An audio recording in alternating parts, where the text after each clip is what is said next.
Muchísimas gracias por venir. Me propongo darles por lo menos un punto de vista alternativo sobre lo que está sucediendo en el mundo hoy.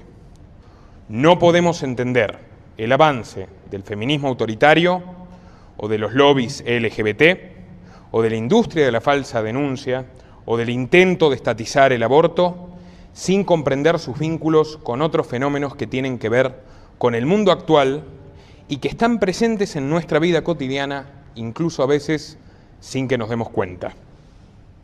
La incógnita que hoy nos reúne es quizás la pregunta más importante de esta época. ¿Estamos asistiendo al fin de la libertad? Y el hecho de que estén acá indica que por lo menos tienen una leve sospecha de que algo anda mal en este mundo. Porque si no, no hubieran venido directamente, hubieran dicho este muchacho es un lunático, se está inventando, es un conspiranoico, etcétera, etcétera, etcétera, pero lamentablemente, pese a todos los esfuerzos denodados que los grupos de poder realizan día a día para disimular esto, ya empezamos a verlo por la intensidad con la que se produce. Cada día tenemos menos libertad y hay más preguntas que respuestas en el horizonte. Los medios de comunicación, pese a esto, sin importar su supuesta tendencia política o editorial, las universidades, los gremios científicos, que no son lo mismo que la ciencia, sino los gremios de científicos, y otros tantos grupos de poder insisten día tras día en convencernos de que vivimos en el mejor de los mundos posibles. Este tipo de noticias las vemos prácticamente en cualquier medio, 1, 2, 3 veces por semana. En fin, gente que nos dice, sin demasiados argumentos ni precisiones más allá de el ad hominem, o sea, decir un argumento de autoridad como lo dice un estudio, aunque nosotros no podamos comprobarlo por nuestros propios medios, que asistimos a una época ahora en 2019 donde tenemos resueltos prácticamente todos los problemas de la humanidad. O sea, nos dicen permanentemente que ahora se vive más que nunca, que ahora hay mayor prosperidad material para todo el mundo, que hay menos pobres, que hay menos indigentes, que hay libertad de expresión, democracia, transparencia, en fin, nos pintan un mundo semimaravilloso o como poco nos dicen, bueno, antes estábamos peor. Y esto tiene que ver con un nuevo ídolo de multitudes, que es el Dios Progreso. La derecha y la izquierda miden hoy lo que está bien y lo que está mal en base al progreso, al avance de la civilización, al desarrollo. Y terminan siendo, por momentos, palabras huecas, pero mucha gente se las cree, y la que no se las cree a veces se mantiene indiferente. Antes de adentrarme en este tema, quiero decirles que esa idea, la de que vivimos en el mejor de los mundos posibles, es bastante antigua, no es ninguna novedad. De hecho, el primer autor que la acuñó, Gottfried Wilhelm Leibniz, un filósofo del siglo XVII que tenía una idea muy determinista de la vida. Él sostenía que la realidad que vivía en su momento era la única posible y por ser la única posible era la mejor. A través de una idea religiosa en su caso, que era la teodosia, afirmaba, incluso contradiciendo algunos principios básicos del cristianismo, que Dios deseaba todo lo que sucedía en el mundo y por tanto había que resignarse a aceptarlo, que todo está escrito, o sea, que no existe el libre albedrío, que nosotros no tenemos la oportunidad de decidir cómo actuar y que al fin y al cabo todo va a ir a mejor porque esa es la dirección del mundo. Bien, hay que reconocer una cosa. Leibniz, que era un racionalista extremo, como muchos hombres de esa época, se dedicó a muchísimas cosas. Hizo aportes a la geografía, a la geología, hizo aportes a la teoría jurídica, a la filosofía política, aunque, a diferencia de otras figuras importantes del Renacimiento, de otros homo universalis como Da Vinci, a mi humilde entender, no fue precisamente exitoso en el campo de la filosofía, por el cual es más conocido. Leibniz dedicó ríos de tinta a temas tan diversos como la gnosología, metafísica, matemática, el derecho, etc. Pero al fin y al cabo, su principal aporte, si se quiere, a la filosofía moral o a la filosofía política es esta idea, que vivimos en el mejor de los mundos posibles. Y la legó a la posteridad, porque varios siglos después seguimos repitiendo el mismo mantra. Y cada vez más, como si necesitáramos convencernos de ello, porque realmente creo que nadie en su sano juicio per se, sin que le digan nada, sin que lo convenzan, podría ocurrírsele semejante disparate, por variedad de razones. Primero, nosotros no tenemos la exacta comprobación de cómo se vivía hace 300 años. Nos cuentan cómo se vivía hace 300 años y por el contrario, sí sabemos todos los problemas que atravesamos día a día en este mundo, en este país y en este momento. De todas formas, esta idea, lógicamente, es muy funcional para quien tiene el poder político en la sociedad. ¿Por qué? Porque si nosotros afirmamos que no existe el libre albedrío, que todo está maravillosamente bien y que no se puede estar de otra forma, nos están disuadiendo de rebelarnos. O sea, no puede pasarse siquiera por nuestra cabeza la idea de que las cosas estén lo suficientemente mal como para actuar determinadamente para que la realidad cambie. Y por curioso que parezca esa reflexión, que es muy conservadora si se quiere, porque tiene que ver con conservar el orden de las cosas y que todo se mantenga como está, es una idea que curiosamente también está presente en la obra de Karl Marx, que si bien es un filósofo posterior y el padre del socialismo, también tenía esa afirmación de que el futuro está escrito, el socialismo es inevitable y básicamente todo está justificado por el fin último de llegar a ese camino.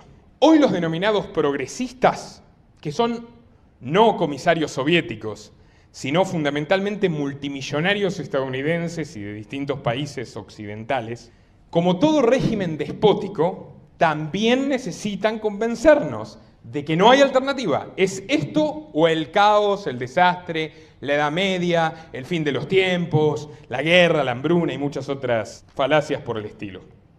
¿Qué sucede?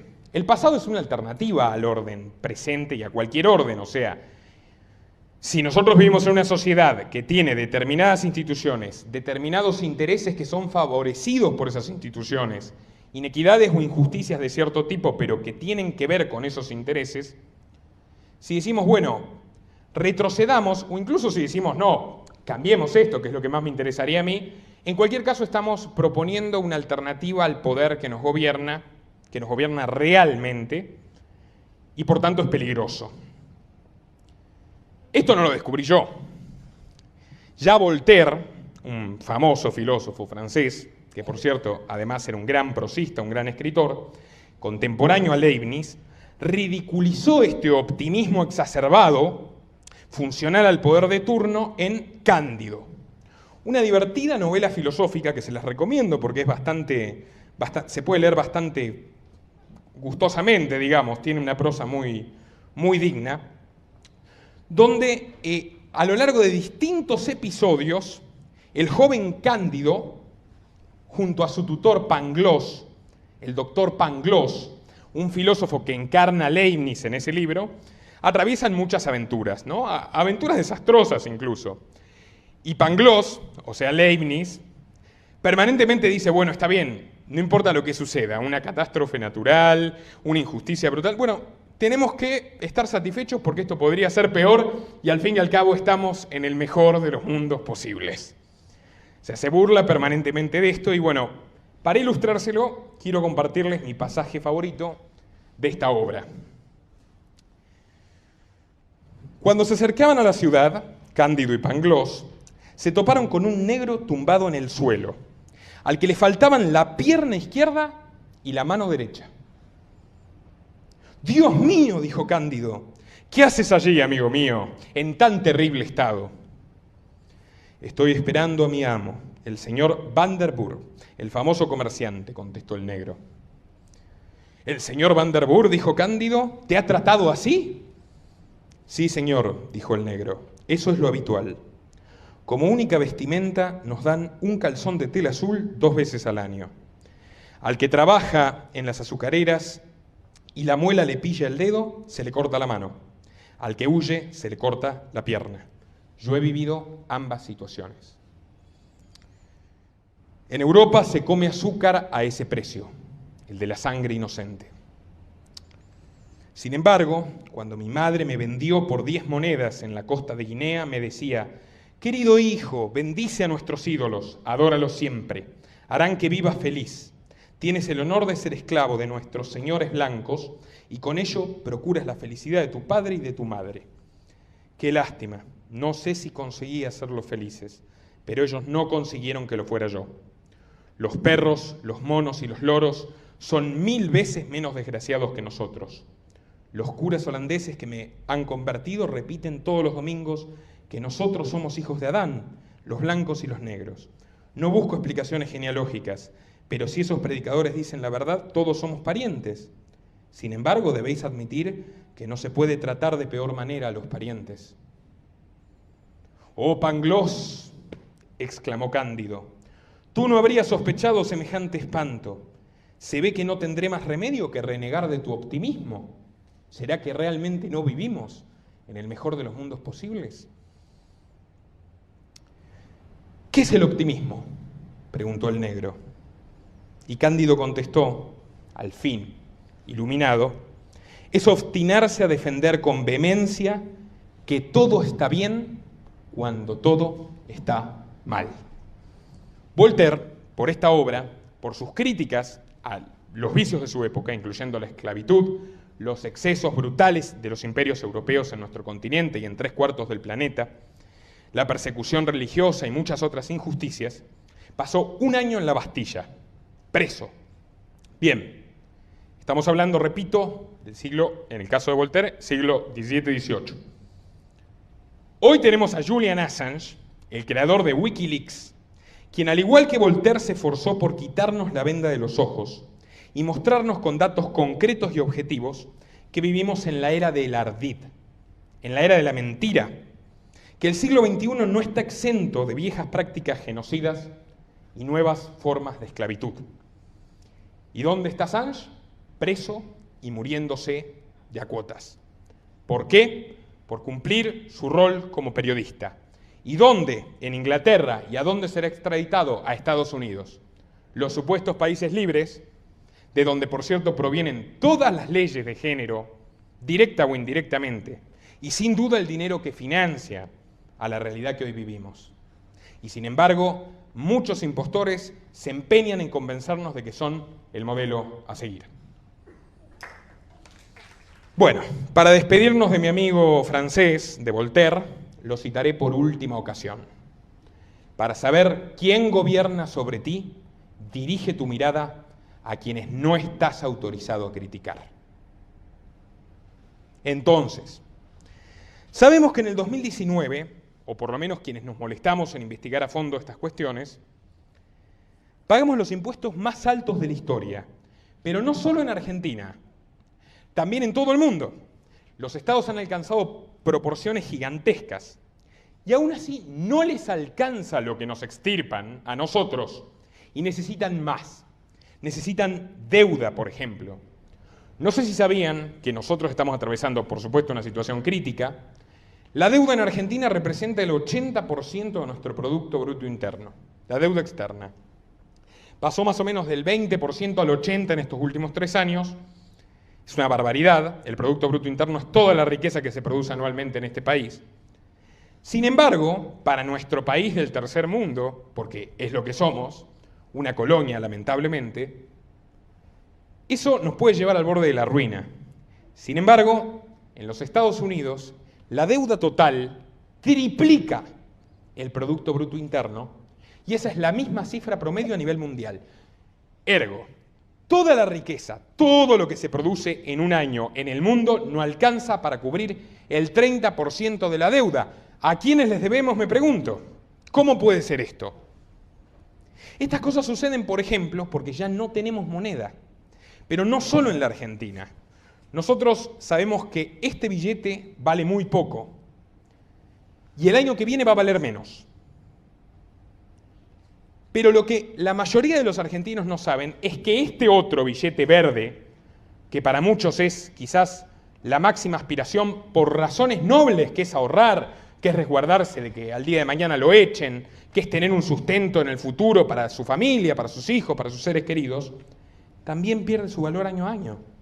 Por supuesto que en una tasa menor, pero el dólar no está respaldado en nada.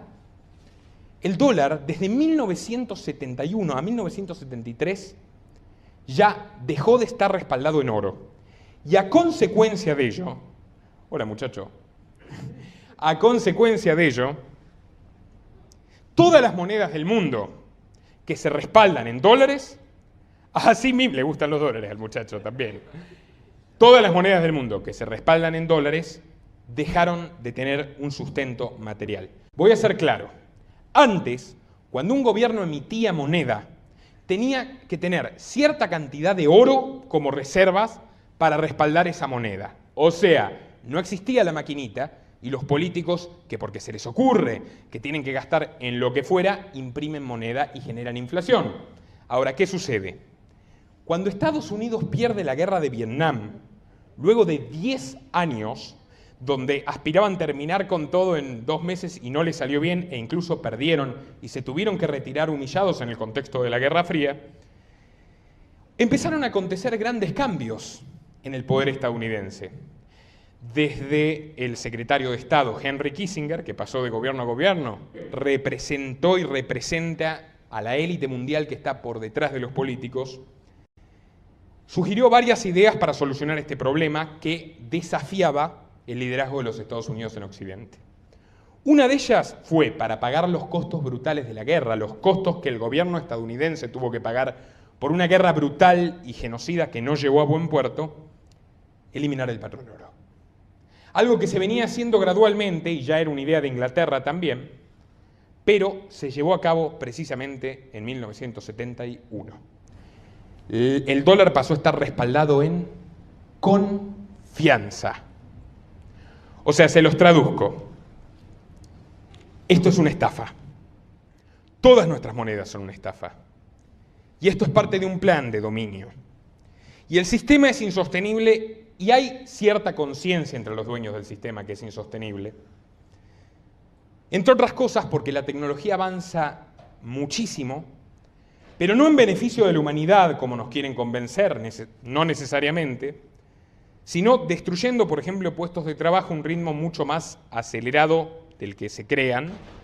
Por tanto, surge la necesidad de reducir a la población.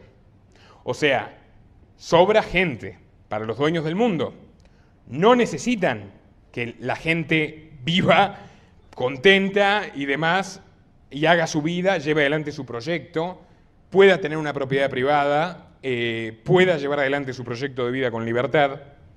Necesitan básicamente que estén justitas las personas que hacen falta para llevar adelante su proyecto de poder. Y es también, al principio de la década del 70, cuando los Estados Unidos estatizan el aborto. No solo eso, sino que, por último, como si faltara algo, en un cambio crucial que también es una antesala de lo que se vendría después, comienza la guerra contra las drogas. Una guerra donde jamás se venció el narcotráfico y, sin embargo, se sigue invirtiendo no solo cada vez más dinero, sino que se sigue regando de sangre inocente las calles en enfrentamientos entre mafias que están con el gobierno y contra el gobierno, y al final siempre termina siendo la DEA, la agencia encargada de esto en Estados Unidos, la que supervisa lo que hace la seguridad, digamos, lo que hace el Ministerio de Seguridad o la Secretaría de Seguridad o el área responsable de seguridad en el resto del planeta. Es algo increíble, pero si uno se pregunta, ¿qué tienen en común, no sé, las policías de la Unión Europea con la de México, con la de Argentina, con la de Sudán? Que todos reciben capacitaciones y mandatos de la DEA. Sin embargo, sus propios datos dicen que cada vez hay más tráfico de drogas, más muertos por la violencia del narcotráfico, etcétera, etcétera, etcétera. ¿Cuál es el propósito? Que la guerra nunca acabe. ¿Por qué razón? Porque una vez que perdieron Vietnam dijeron, es mejor tener enemigos que nosotros podamos controlar, porque la guerra, como todo en este mundo, es un negocio. El Military Complex, que son las empresas relacionadas no solo a la producción armamentística, sino también a la producción del acero, por ejemplo, las petroleras que proveen combustible fundamental para la guerra moderna, hoy en día las tecnológicas que producen los drones, generan la mayor parte de la riqueza estadounidense. Y la supremacía estadounidense no se produce porque tengan un sistema más eficiente que el nuestro, sino porque tienen más fuerza. Y esto es una constante histórica, no es nada nuevo. Siempre hubo imperios, siempre hubo sometimiento, y sin embargo ahora decimos que vivimos en democracia y que se acabó esa época. Bien, no solo eso. También tenemos la mayor cantidad de leyes y regulaciones de la historia de la humanidad. En Argentina, en puntual, por ejemplo, En el año 1990 teníamos 36.149 leyes nacionales. Y en el año 2010, 20 años después, 69.800, redondo. O sea, virtualmente el doble. ¿Cómo se puede vivir legalmente en este país si prácticamente todo está prohibido? Nos obligan permanentemente a transgredir leyes injustas, ridículas, que no van en beneficio de la población, que no defienden los derechos de los ciudadanos, pero sin embargo nos vemos obligados a obedecerlas y somos desde pequeños adoctrinados a que la ley se debe cumplir, aun si es injusta, aun si amenaza la vida, la libertad o la propiedad de los inocentes. Al día de hoy somos vigilados por métodos más perfectos e infalibles que los que pudieron imaginar los reyes más ambiciosos o incluso el peor de los dictadores soviéticos. La censura se ha generalizado y perfeccionado como nunca antes, y esto basta con ver cómo desaparece absolutamente cualquier contenido que dispute la ideología oficial. Nuestro primer canal de Libertad y Equidad, al que ya no podemos acceder en YouTube. ¿Cuántos comunicadores alternativos han sido censurados? ¿Cuántas cadenas de noticias? Facebook eliminó la página de Telesur, sencillamente porque le parece que Telesur promueve intereses contrarios a los de Facebook. YouTube canceló 2 veces las cuentas de Hispan TV. Google ya no permite promocionar ni a RT, ni a Hispan TV, ni a nadie con su sistema publicitario. Y a su vez es el monopolio que controla todas las búsquedas de Internet. Por tanto, ya Internet no se parece en nada al sitio libre que en algún momento parecía ser. Siguen existiendo guerras, y esto es lo más interesante y es la causa por la cual Julian Assange está preso y, según el último comunicado de Wikileaks, la organización que fundó, está siendo asesinado de a cuotas, internado desde el primer día que entró en la cárcel, luego de pasar 7 años recluido en la Embajada de Ecuador en Londres, precisamente para no correr ese destino. ¿Qué nos mostró Julian Assange? ¿Cuál fue el primer gran hallazgo de Wikileaks? Que en la guerra de Irak, que no sé si la recuerdan porque no pasó tanto tiempo, hasta yo la recuerdo que tenía 10 años, 9 años. En la guerra de Irak se invadió un país porque supuestamente tenían armas de destrucción masiva que nunca se comprobaron, nunca se demostraron, en resumen, no existían. Pero no se ahorcó solamente al dictador, a Saddam Hussein. Murieron 900.000 personas inocentes. 900.000 personas inocentes. Hussein era un dictador, sin duda, un dictador que recibió apoyo y estuvo ayudado por los Estados Unidos en algún momento de su gobierno. Sin embargo, cuando Estados Unidos invade un país, no va a imponer la libertad y a reponer a los dictadores, sino a imponer sus propios intereses, en el caso de Irak, por supuesto, la búsqueda del petróleo, a costa de lo que sea. Si ustedes buscan las primeras filtraciones de Wikileaks, verán cómo se asesina selectivamente a periodistas desde helicópteros militares. Pero esto no lo dice Julian Assange. Son los videos de los helicópteros asesinando selectivamente a los periodistas. Son los comunicados de la embajada estadounidense en Irak, son los comunicados del Departamento de Estado de los Estados Unidos, diciendo, bueno, nosotros le decimos a la prensa 1.000, pero murieron 10.000. Y así es como los Estados Unidos decían 40.000 muertos y en realidad eran 1.000.000 prácticamente. Y a Irak le siguió Afganistán, y a Afganistán le siguió Libia, y a Libia le siguió Siria. Los países se arrasan, son seres humanos como nosotros. Y es curioso, y esto también, ahora lo vamos a tratar, cuando se habla de los atentados terroristas islámicos donde mueren 2, 3, 5, 10 personas en Europa, son noticia en todo el mundo. Cuando un país como Estados Unidos, en complicidad con otro como Francia, que son supuestas democracias progresistas, o Inglaterra, o la España de Aznar, o lo que fuere, invade, saquea un país y mata 1.000.000 de personas, no sale esa noticia fácilmente. Tiene que surgir una organización independiente de hackers, como es Wikileaks, para contarnos la verdad, porque los medios están ocupados en decirnos que vivimos en el mejor de los mundos posibles. Hoy en día existe una nueva excusa para justificar una invasión, acusando a Irán de que quiere llevar adelante un proyecto atómico del cual no tiene absolutamente ninguna capacidad concreta de llevar adelante, aunque lo quisiera. ¿Por qué? Porque Irán, a diferencia de Israel o de Arabia Saudita, no transan con los Estados Unidos. Y yo no por esto estoy defendiendo al gobierno de Irán, les estoy contando una realidad.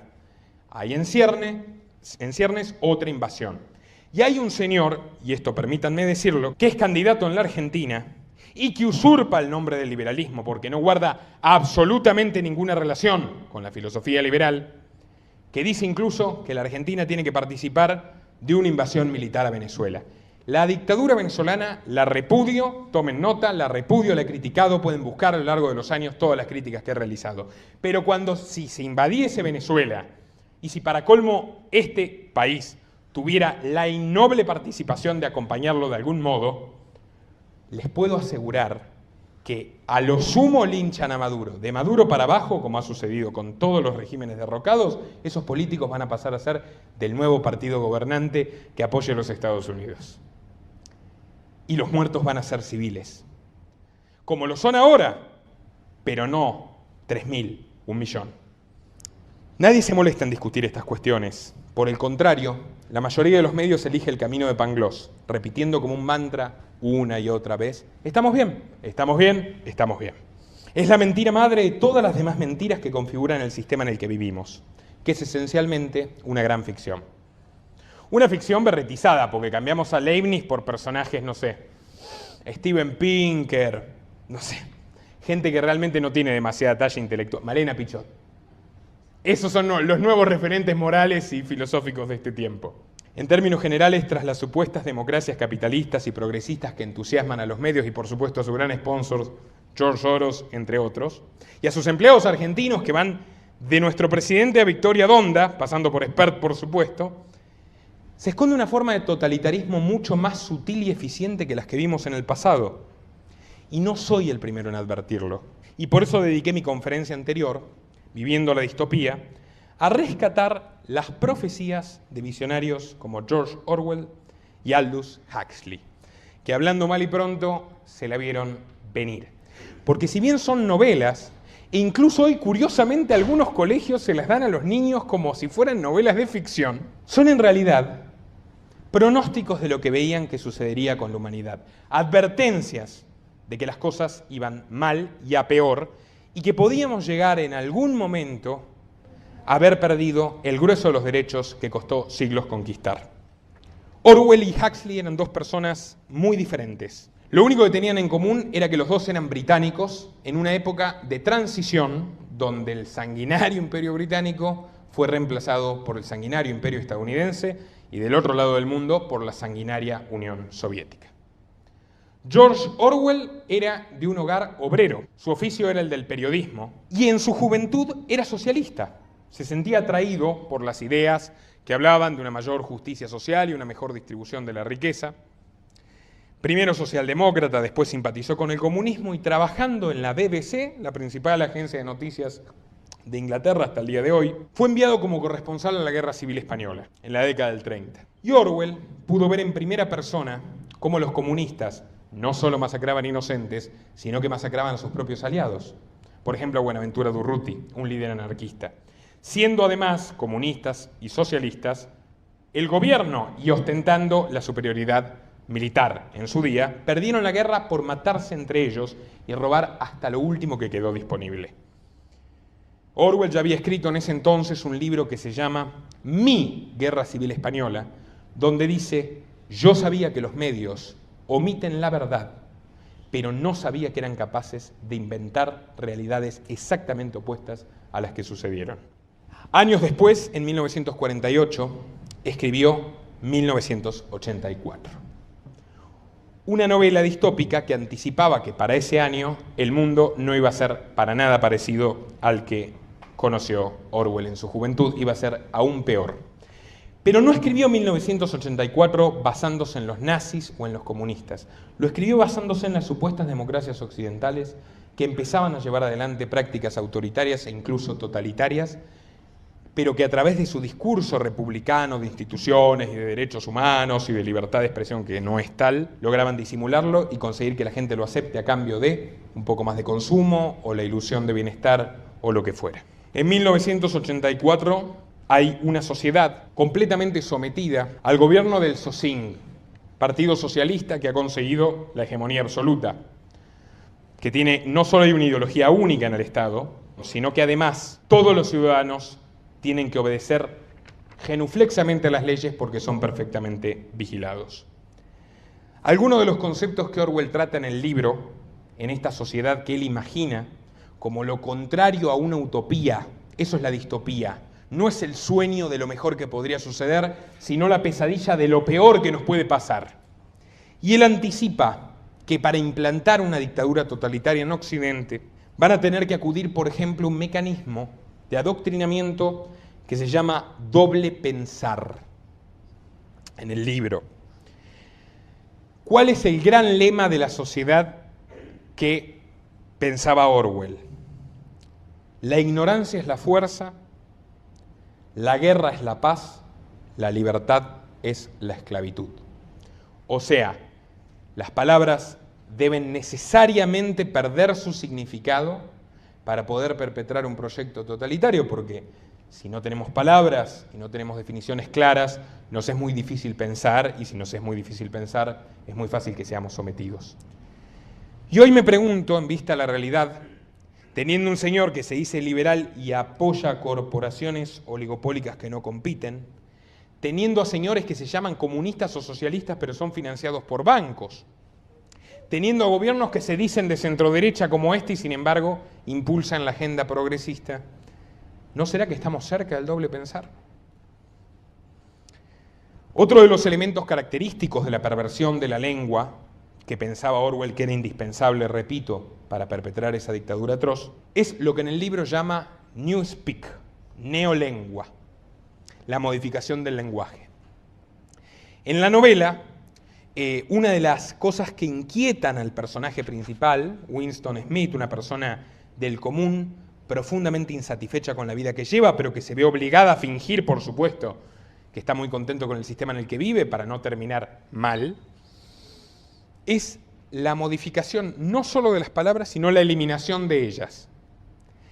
Hay una unidad administrativa de ese gobierno totalitario que, por ejemplo, programa eliminar la palabra libertad.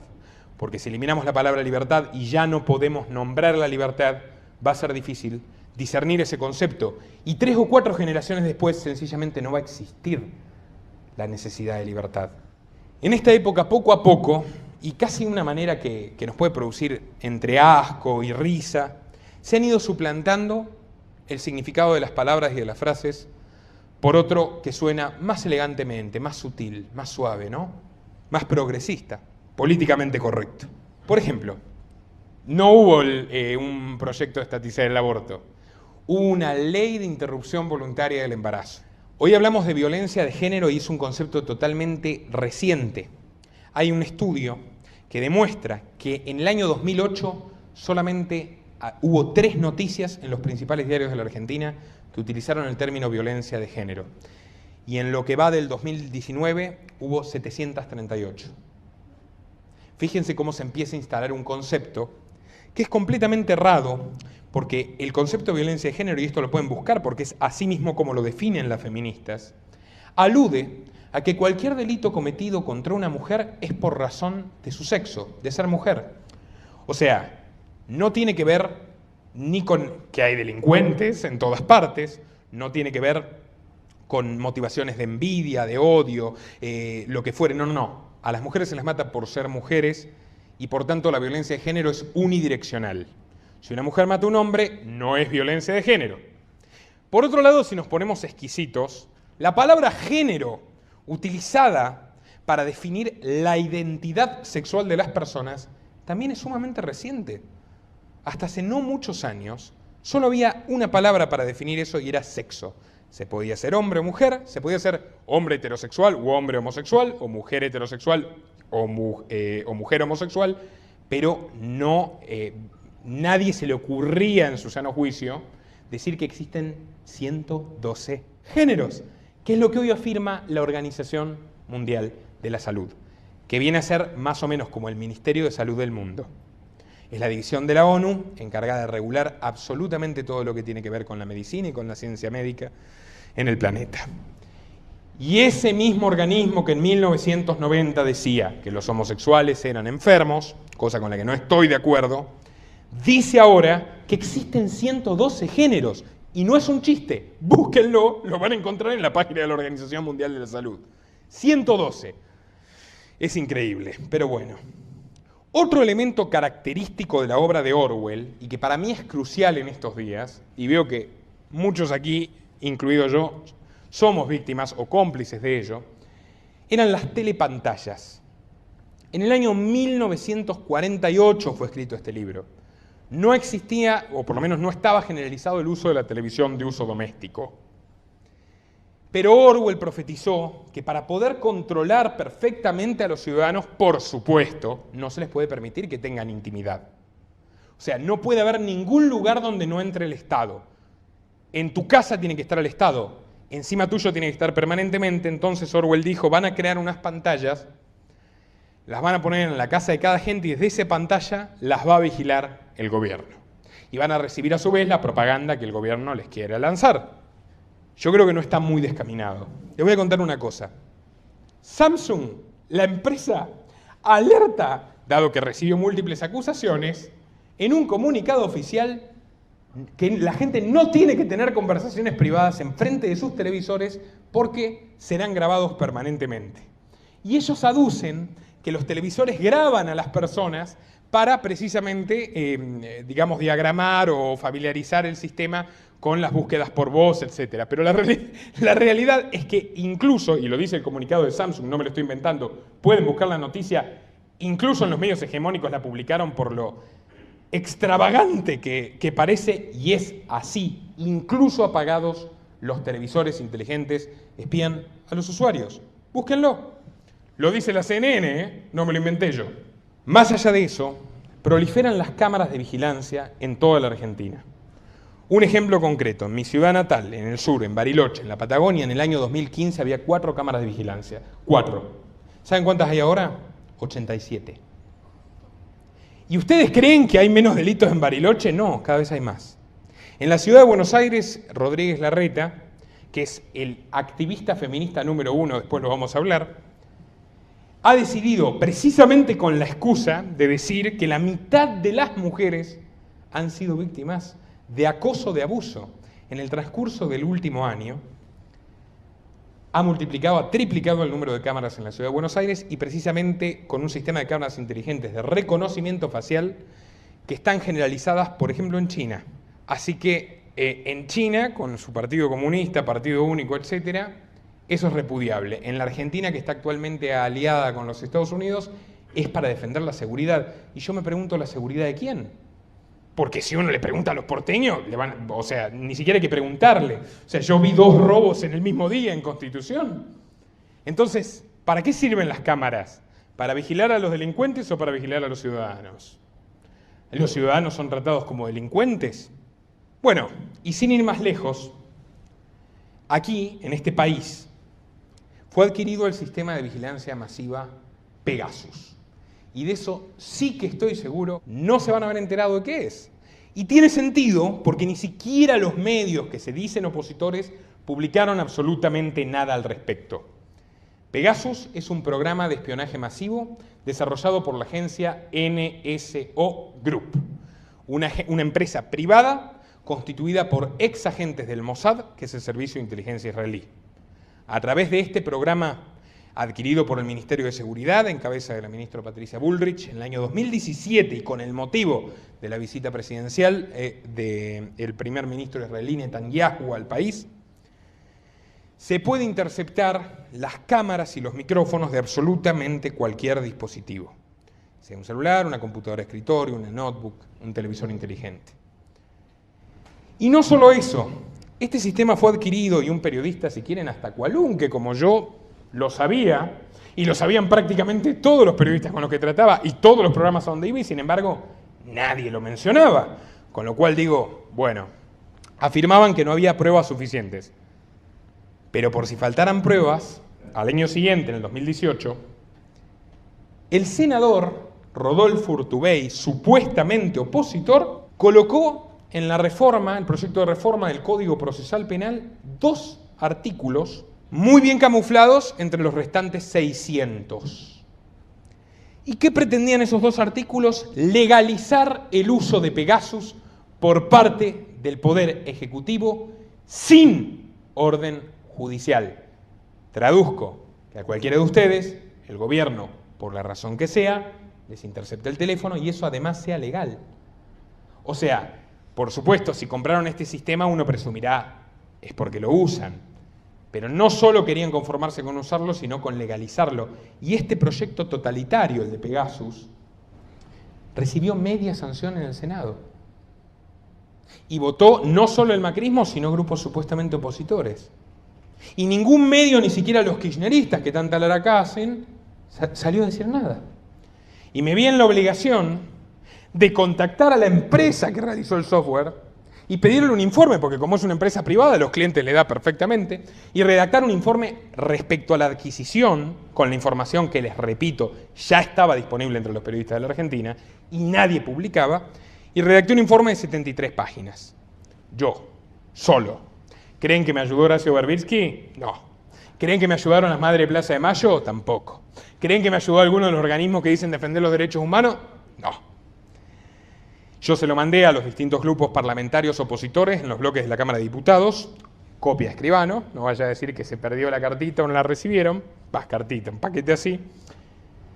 Y finalmente esos dos artículos quedaron en suspenso. Recién ahí, cuando se frustró el proyecto, se empezó a hablar en unos muy pocos medios de que había fracasado ese intento de espionaje masivo. Y esto es lo más interesante, porque volvemos al punto de que lo que sucede en la Argentina está pasando en todo el mundo y ya nada está inconexo. Nosotros somos espiados permanentemente por otro gobierno que es, repito, y esto no es una obsesión, es la realidad, el de los Estados Unidos. ¿Cuál fue la otra gran investigación de Julian Assange, el creador de Wikileaks? O mejor dicho, la filtración que obtuvo, el proyecto Prisma. ¿Qué es el proyecto Prisma? Es un plan de espionaje masivo llevado adelante por la National Security Agency, que es como la CIA, pero que se encarga fundamentalmente de vigilar las comunicaciones, no solo de los ciudadanos estadounidenses, sino de los usuarios de Internet en todo el mundo. ¿Y qué nos demostró Wikileaks? Bueno, Wikileaks junto con Edward Snowden, que era precisamente una de las personas, uno de los programadores que trabajando para la CIA y la NSA se dedicó a diseñar este proyecto, que absolutamente toda la información que dejamos en Google, que es a su vez dueña de Android, por tanto, toda la información de nuestros teléfonos celulares, que es a su vez el dueño de YouTube, por tanto, toda la información de los videos que vemos y buscamos en YouTube, y en Facebook, que es a su vez un monopolio que tiene las acciones mayoritarias de Instagram y actualmente la propiedad de WhatsApp, y en Yahoo, y en Apple, y en Microsoft, que es Windows y es Skype. O sea, todo lo que hacemos en Internet, todo lo que hacemos en Internet, vos, Gonzalo, todos ustedes, cada uno de ustedes, queda registrado a perpetuidad en los servidores de la NSA, automáticamente. Y eso es un hecho, y eso es así, y lo tuvieron que admitir las empresas, y lo tuvo que admitir el gobierno de Estados Unidos, y obviamente la factura para Julian Assange no iba a ser barata. ¿Por qué lo hacen? No solo para dirigirnos publicidad segmentada, o sea, basada en toda la información que tienen de nosotros. ¿Cuál es la información que tienen de nosotros? Fíjense en cualquiera de sus celulares, en las aplicaciones, qué permisos les piden, cualquier aplicación. Permiso a la cámara, permiso al micrófono, permiso para acceder a la agenda de contactos en muchos casos. Geolocalización, Android la tiene por defecto. Nosotros podemos tener el celular apagado y de todas maneras Google sabe exactamente dónde estamos. O sea, tiene que estar sin batería para que no nos localice. Nuestros hábitos de conexión, cuando nos conectamos, pero ¿qué buscamos? El contenido de nuestras búsquedas. Las conversaciones que tenemos con los demás. Todo lo que hacemos en el teléfono está, o en la computadora o en donde fuera, está registrado a perpetuidad.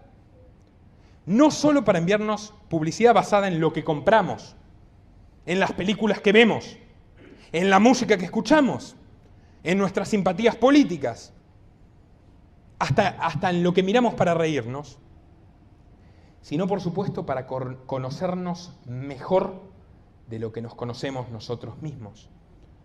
Por tanto, es mucho más fácil controlarnos si saben hasta el último detalle de nuestra intimidad. Y es masivo. Y claro que no hay un empleado de la NSA que está buscando las conversaciones de la señora, por ejemplo. No, no es así. Hay robots, hay bots que detectan patrones y registran la información automáticamente. Ahora, la NSA tiene 700.000 personas con acceso a esa información, ¿eh? No es que son 3 tipos. Google tiene 40.000 empleados. La policía de Google tiene 700.000. O sea, claramente les puedo asegurar que hay una carpetita con mi nombre y Gonzalo, por el camino que vamos, probablemente con el tuyo también. Otro elemento de la obra de Orwell que tiene mucha vigencia es la manipulación histórica. En el libro de Orwell era tal la obsesión de los poderosos por eliminar cualquier rastro de un pasado donde hubiera más libertad, que permanentemente no solo se habían prohibido y quemado todos los libros anteriores a la implantación del régimen, sino que se reescribían los mismos diarios y los mismos libros del régimen. Algo que pasó en la Rusia comunista, pero que también sigue pasando ahora. De repente resulta que los que están de un lado nunca estuvieron del otro, que personas que han cometido aberraciones, sus pasados oscuros desaparecen, y que la existencia de los que disputamos al poder es cada vez menor. Concretamente, de las muchas entrevistas, notas, artículos y tal que pueden encontrar en internet, van a ver referidos a mí, a mis investigaciones, a mi trabajo, y lo pueden hacer con cualquier otro referente antifeminista, es lo mismo, ¿eh? O sea, no es que es una cuestión particular mía, van a encontrar link caídos, ya no existe, eliminamos el video, hiera la sensibilidad, la página, bueno, ni que hablar de mis investigaciones sobre el poder israelí o sobre las relaciones de poder de los Estados Unidos con el mundo, mías y de mucha otra gente. Una revista especializada, geopolítica.ru, la bajaron de Google. Una entrevista que me hicieron con Nancy Giampaolo, se lo recomiendo, busquen Nancy Giampaolo, una mujer muy culta, una crítica cultural muy aguda, muy aguda y muy perspicaz. Esa entrevista ya no existe. Van a entrar, van a ver que está en Google el link, pero van a entrar y no existe. Busquen Nicolás Moraz, Nancy Giampaolo, Reina Nacional. Si no hay censura deliberada, hay autocensura. O sea, el medio en cuestión dice, no, esto no puede quedar registro de que yo le di voz a esta gente. Los ataques es otra cuestión bastante curiosa, como cualquier medio que no responda al lineamiento del Pentágono, que a su vez curiosamente es el lineamiento de la ideología de género, sufre ataques, hackeos, se caen las páginas y tal, y curiosamente los sitios feministas que no lee nadie nunca tienen problemas. Encuéntreme un sitio feminista que diga que es boicoteado, hackeado, no hay. ¿Ustedes sabían que han reescrito El Principito? La Principesa se llama ahora. El libro de Antoine de Saint-Exupéry, con el cual crecieron muchísimas personas de muchísimas generaciones, ya no puede tener a su protagonista habitual, ahora tiene que ser una principesa, ni siquiera princesa, porque princesa es patriarcal. Principesa, búsquenlo. La ópera Carmen, que es quizás la más conocida de la cultura musical italiana, terminaba, si alguien la conoce, con el asesinato de Carmen por parte de su amante. Ahora es al revés. Ahora han tenido la maravillosa idea, y esto generó un escándalo en Italia, de que sea Carmen la que mate al amante. Pobre Verdi, pobre Saint-Exupéry, pobre Orwell, porque en cualquier momento van a poner que era feminista y su libro va a ser totalmente diferente, ya no se puede defender. Hay más cuestiones. O sea, a ver, todos sabemos, todos los que tenemos un mínimo de información sabemos que no hubo 30.000 desaparecidos. Hubo 8.000, hubo 10.000, hubo 7.000, y es una aberración. Yo no justifico el accionar del terrorismo de Estado como no justifico el accionar del terrorismo comunista, que mató también a cientos de personas inocentes en este país. Sin embargo, hay una ley en la provincia de Buenos Aires que exige que tengamos que decir que hubo 30.000, aunque no haya pruebas, aunque la CONADEP y el Nunca Más digan que había 7.000 y pico de personas, y en el terremoto de México en el 86 hayan aparecido unas cuantas, nosotros tenemos que decir 30.000. Insisto, repudio a la dictadura militar. Y la repudio entre muchas otras cosas, además de por todas las aberraciones cometidas, porque no hubo ningún jerarca montonero, y pónganselo a pensar, que haya caído en combate. Morían los perejiles, iban al río los que repartían folletos, algún que otro sargentito se quedaba con una pizzería de alguien que no le caía bien diciendo que era de montoneros, y Firmenich es catedrático en España. Y Vaca Narvaja vive en mi provincia y es millonario. Y Galimberti se murió siendo productor y empresario de la televisión. Y Abal Medina, esto es muy interesante, Abal Medina, no el que fue funcionario, el tío, el montonero, es el abogado de Carlos Slim, el tercer hombre más rico del mundo, el hombre más rico de Latinoamérica. ¡Qué guerra antisubversiva! Y así podemos seguir. O sea, prácticamente no hay fenómeno histórico que importe o que sea relevante que no haya sido manipulado o tergiversado. La historia la escriben los vencedores y eso es una frase muy conocida. Bueno, otro de los elementos del libro de Orwell es la producción industrial de entretenimiento basura. En el libro de Orwell quemamos todos los libros anteriores a nuestra dictadura totalitaria, pero la gente se tiene que entretener, porque ya está bien, ¿no? Tenés una telepantalla en tu casa, vivís en una dictadura totalitaria, y bueno, algo tiene que haber, ¿no? Un relajo en tu vida. Y eso me hace pensar, porque el libro dice literalmente producción seriada industrial de libros de porquería, radionovela de porquería, música de porquería, algo que no cree conciencia. Como diría mi gran amigo Ricardo Iorio, una persona magnífica, nada que cree conciencia obtiene difusión en estos días. Y me pongo a pensar en lo siguiente, no sé si lo sabían. Netflix y Disney, estas dos corporaciones, megacorporaciones, que tienen participaciones accionarias, se sorprenderían, pero no me sorprendería que hasta en paca, porque son dueños de todo, producen casi el 80% de contenido infantil, de películas para niños, de series para niños, etc. Tomen nota. Recientemente Netflix y Disney anunciaron que no van a realizar más producciones en países donde no se encuentre legalizado el aborto. Si ustedes miran Netflix, cosa que afortunadamente yo ya no hago, desde que me enteré que George Soros adquirió una participación accionaria determinante hace un par de años, y lo pueden buscar también, van a encontrar que hay un montón de series que tienen contenido LGBT, pero no hay ninguna donde el hombre heterosexual sea víctima de nada. Siempre es una mujer, siempre es un transexual, siempre es un homosexual, nunca un hombre heterosexual, por supuesto, y hasta en series, me acuerdo de una particularmente que vi, de la que puedo dar fe, que se llama Merlí, que me pareció, vamos a ver, un profesor de filosofía, no sé qué, empezaba con un muchacho gay, que está bien, había un muchacho gay entre todos los del curso y terminaba con 4. Pero literal, y aparecía una profesora transgénero, y es magnífico. Y el chico aplicado que amaba a la novia terminaba convirtiéndose en el malo porque era celoso, posesivo, etc.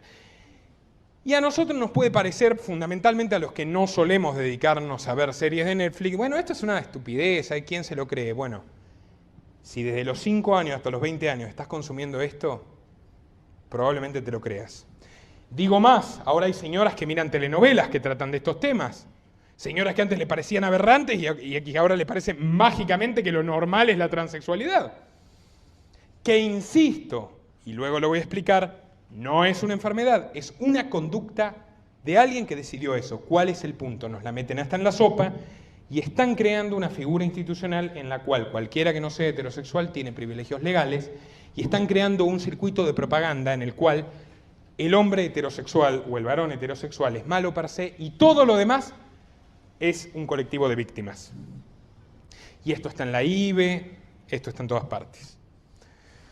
En el libro de Orwell, además de todo esto, para que funcione cualquier mecanismo totalitario, y esto no es una novela, esto es la realidad y lo pueden ver, cómo fue la implantación del comunismo en muchas partes, cómo se manejaban las monarquías absolutas, las dictaduras militares, etc.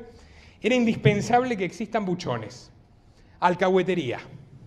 Y entre los alcahuetes, cómplices del gobierno que denunciaban al vecino por no cumplir con alguna de las 12.500 millones de leyes, que por ejemplo tenemos ahora, destacaba una organización juvenil de mujeres, repito, 1948, una organización juvenil de mujeres llamada la Liga Antisexo. Un grupo de mujeres jóvenes profundamente compenetradas con los principios del SOSIN, del Partido Socialista único que gobernaba todo en la distopía de Orwell, que se dedicaban a qué? Precisamente a perseguir el sexo por placer entre hombres y mujeres. Porque consideraban que la relación de amor y de intimidad que puede surgir entre un hombre y una mujer es subversiva. Nada que escape a la planificación estatal puede ser tolerado. Además, en el libro de Orwell se trataba el fenómeno de las guerras cambiantes. ¿Qué es esto? Y ya yo les recomiendo que lo lean, por más que les dice tremendo spoiler, pero siempre es bueno leerlo del autor.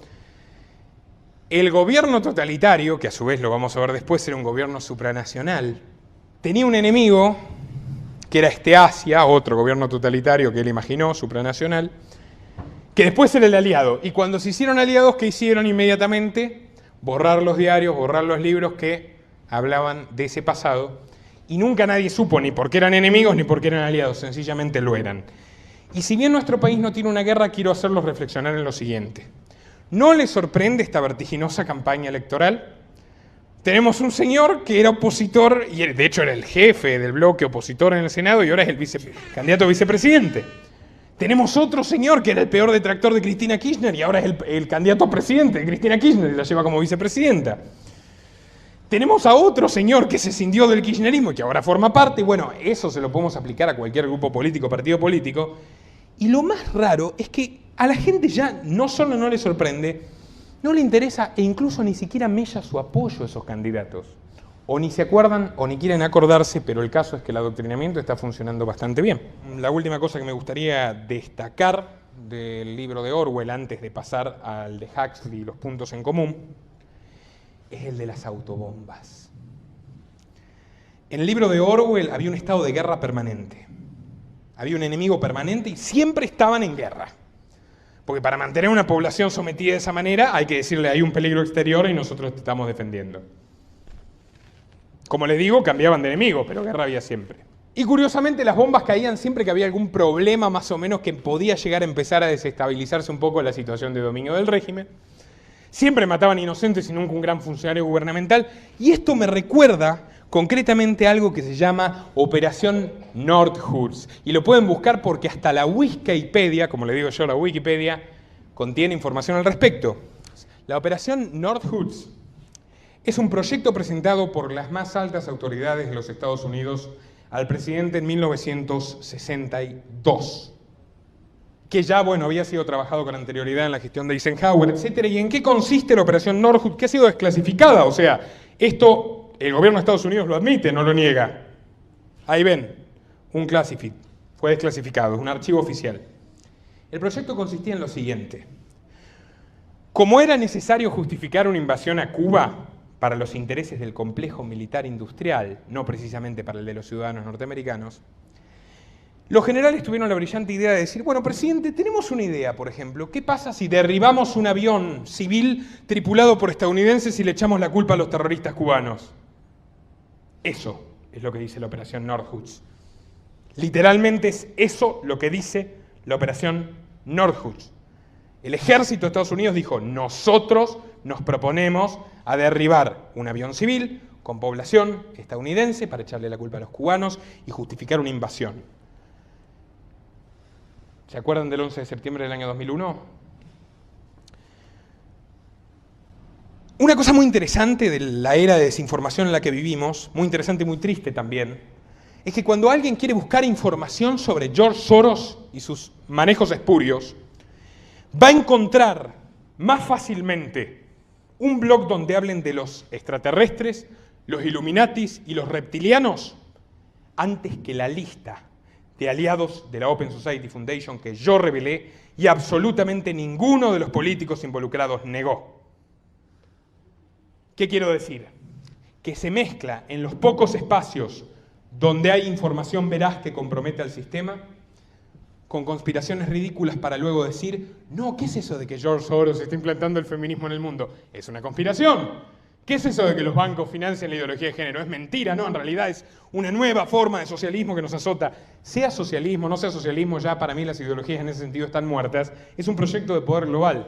Y esto, está el círculo de arquitectos por la verdad del 11 de septiembre, el círculo de ingenieros por la verdad del 11 de septiembre, el círculo de pilotos por la verdad del 11 de septiembre y absolutamente todos los profesionales intervinientes que no estaban contratados por el gobierno dijeron no pueden haber caído las torres por el impacto de los aviones. Fueron detonadas, lo dijeron todos. Y uno de los investigadores, 3 días antes de dar una exposición pública sobre lo que él consideraba una verdad concluyente del autoatentado, se suicidó. Y mató a sus hijos también. La vecina, consultada, si no recuerdo mal, por ABC, una de las principales cadenas de televisión de Estados Unidos, dijo: él justo hoy me había pedido el auto, porque me dijo que tenía miedo que le hubieran puesto una bomba en el suyo. No creo que alguien que estaba preocupado porque le pongan una bomba tuviera muchas intenciones de suicidarse. Pero lo cierto es que se invadió Irak y murieron 900.000 personas y no había armas de destrucción masiva. Y hay otra verdad detrás de esto, del famoso terrorismo islámico, y eso me molesta particularmente, que algunas personas, que quién sabe incluso con buenas intenciones dan la lucha contra la ideología de género, defiendan a rajatabla los intereses del país que inventó la ideología de género y que nos la está metiendo hasta en la sopa y que la paga. Y ahora continuaré al respecto. Pero, ¿ustedes sabían que el terrorismo islámico es un invento puramente occidental? Y es tan puramente occidental que van a encontrar que Al-Qaeda es una organización fundada en la década del 80 con patrocinio público de una comisión del Senado de los Estados Unidos. Busquen Al-Qaeda, Senado de los Estados Unidos, y van a ver que fue un invento de los estadounidenses, público. Buscaron a un saudí, a un empresario petrolero amigo de la familia Bush, que en aquel entonces era el vicepresidente de los Estados Unidos y había sido el jefe de la CIA, Bush padre, que se llamaba Osama Bin Laden, y lo pusieron a cargo de una organización armada y financiada por el gobierno estadounidense, por el Senado, por el Parlamento, para ser más exactos, para combatir la invasión rusa en Afganistán. Si alguien sabe básicamente historia, geografía, etnografía, va a saber que Afganistán y Arabia Saudita no tienen nada que ver, no solo no tienen un límite en común. Arabia Saudita es rica y petrolera, Afganistán es un país montañoso y bastante pobre, pero conveniente para pasar un gasoducto necesario para los Estados Unidos. Más allá de eso, el punto era disputarle a una moribunda Unión Soviética el poder del mundo, y por eso no tuvieron mejor idea que contratar y tratar como un héroe sistemáticamente, año tras año, al señor que luego llamaron la personificación del mal. Es más, otra vez voy a tener que citar a mi amigo Julian Assange y a Wikileaks, porque otra de las verdades incómodas que mostró Wikileaks es que esa señora, ícono del feminismo mundial, que todos los medios del mundo de izquierda y derecha decían que era una heroína, Hillary Clinton, cuando fue secretaria de Estado de Obama, no solo que permitió el crecimiento de ISIS, sino que lo patrocinó activamente. Cuando la farsa de Al-Qaeda había terminado y se salieron con la suya, había que encontrar una excusa para invadir Siria. Y apareció una célula de Al-Qaeda misteriosamente financiada por venderle petróleo a Exxon y a la British Petroleum.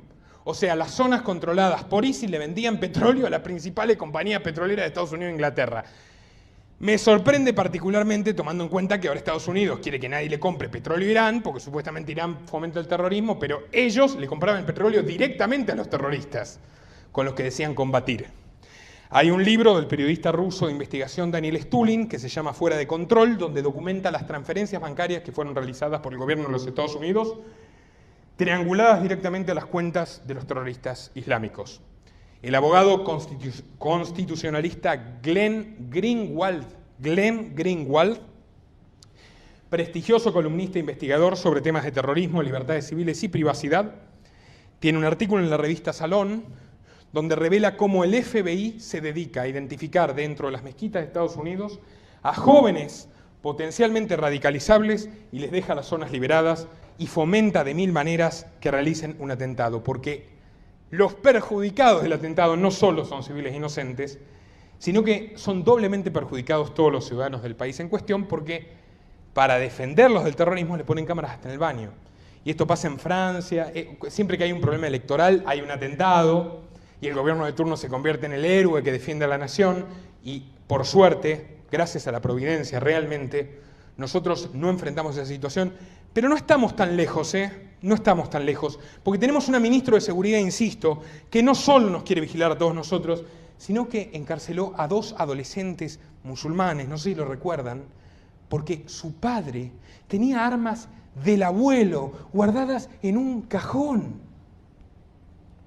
Yo conozco la mezquita Tawhid de Floresta, yo conozco al Sheikh Karim Abdul Paz, es una persona excelente. Y si escuchan los audios que interceptó Nisman y toda la cuestión del espionaje que se realizó brutal contra esta gente, van a escuchar que decía, tríguenme las plantas. O sea, hasta en este país donde los musulmanes son una minoría infinitesimal, donde no le han generado ningún problema a nadie, donde están defendiendo los valores pro vida que defienden todos ustedes, donde son pacíficos, queridos por la comunidad, comparten barrios con cristianos, judíos, todo el mundo los quiere, no tienen delincuencia. Ahora son peligrosos y hay que encarcelarlos porque viajaron al Líbano a visitar a sus abuelos o a sus parientes, lo que fuera. No tenían nada contra ellos, pero fue espectacular. Operativo G20, agarramos a dos muchachitos. A un tipo lo detuvieron por comprar un cuarto, supuestamente creo que eran 2/4 kilos de helado en vez de medio kilo. Busquen la noticia, no sé qué especularían, que había balas o algo por el estilo en los tachitos de helado, pero la realidad es que lo detuvieron por ser musulmán. Curioso, las feministas que queman iglesias no son detenidas, o sea, o que las profanan, o que insultan, o que boicotearon mi conferencia en Corrientes en la Universidad Nacional del Nordeste y agredieron a las personas que asistieron, impidieron su realización. No tienen ningún problema. Los musulmanes, por ser musulmanes, sí. Y esto en la Argentina no pasaba, porque, salvo que me equivoque, creo que por lo menos un bisabuelo inmigrante acá todos tenemos. Pero ese es el discurso funcional. Y este es el último punto del libro de Orwell y vamos al brick. Orwell sostenía que para que este sistema totalitario pudiera subsistir, tenía que haber una mínima ilusión, aunque sea secreta, de que había una oposición, de que se podía luchar contra este régimen tiránico. Y había justamente una organización clandestina que suscitaba la esperanza de esas poquitas personas a las que el adoctrinamiento no les terminaba de fundir el cerebro, como Winston Smith, el protagonista del libro. Esas organizaciones, ¿no? Esa organización, en puntual, la única oposición que había al régimen, era en efecto controlada por un agente del régimen. Y quienes iban a tocar la puerta de los supuestos revolucionarios terminaban torturados y asesinados. No llegamos a ese extremo, pero se me ocurren varios niveles de oposición funcional.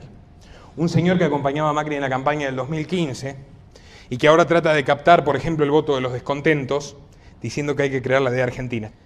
También tenemos comunistas que pintarrajean las facultades pidiendo más presupuesto, zonas seguras. Es un chiste realmente, defensoría de género que hay ahora en todas las facultades de la UBA. ¿Esos son los revolucionarios? O sea, ¿quieren más plata para estar 20 años en la facultad estudiando gracias a los impuestos de la gente que trabaja de verdad? ¿Son los revolucionarios los que patrocinan la ideología de género del Pentágono, bancada por la plata del BID, y ya lo vamos a tratar? ¿O son los revolucionarios quienes critican la ideología de género pero defienden el espionaje masivo? Pero defienden que se cree una DEA argentina, pero defienden al Estado teocrático y genocida de Israel, y ellos sí que no nos ayudaron, Ellos nos mandan los sistemas de espionaje masivo. A Perú, el único país que apoyó a la Argentina en Malvinas, el gobierno argentino de ese entonces, el de Menem, tuvo la buena fe de pagarle vendiéndole armas a Ecuador cuando estaba en guerra con Perú.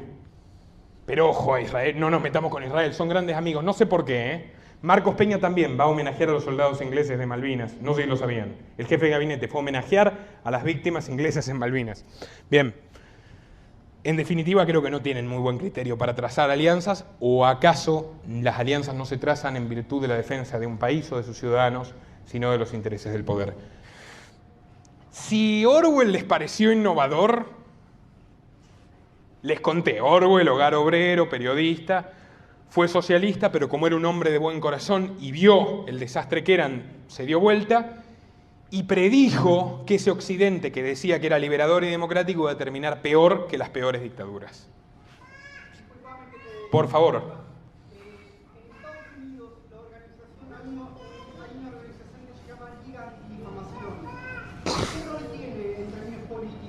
La Liga Antifamación es un lobby sionista, o sea, de los intereses políticos del Estado de Israel en los Estados Unidos y de la corporación. Sí, por supuesto, y se dedica a censurar y a perseguir absolutamente cualquier cosa que vaya contra el decálogo de la corrección política.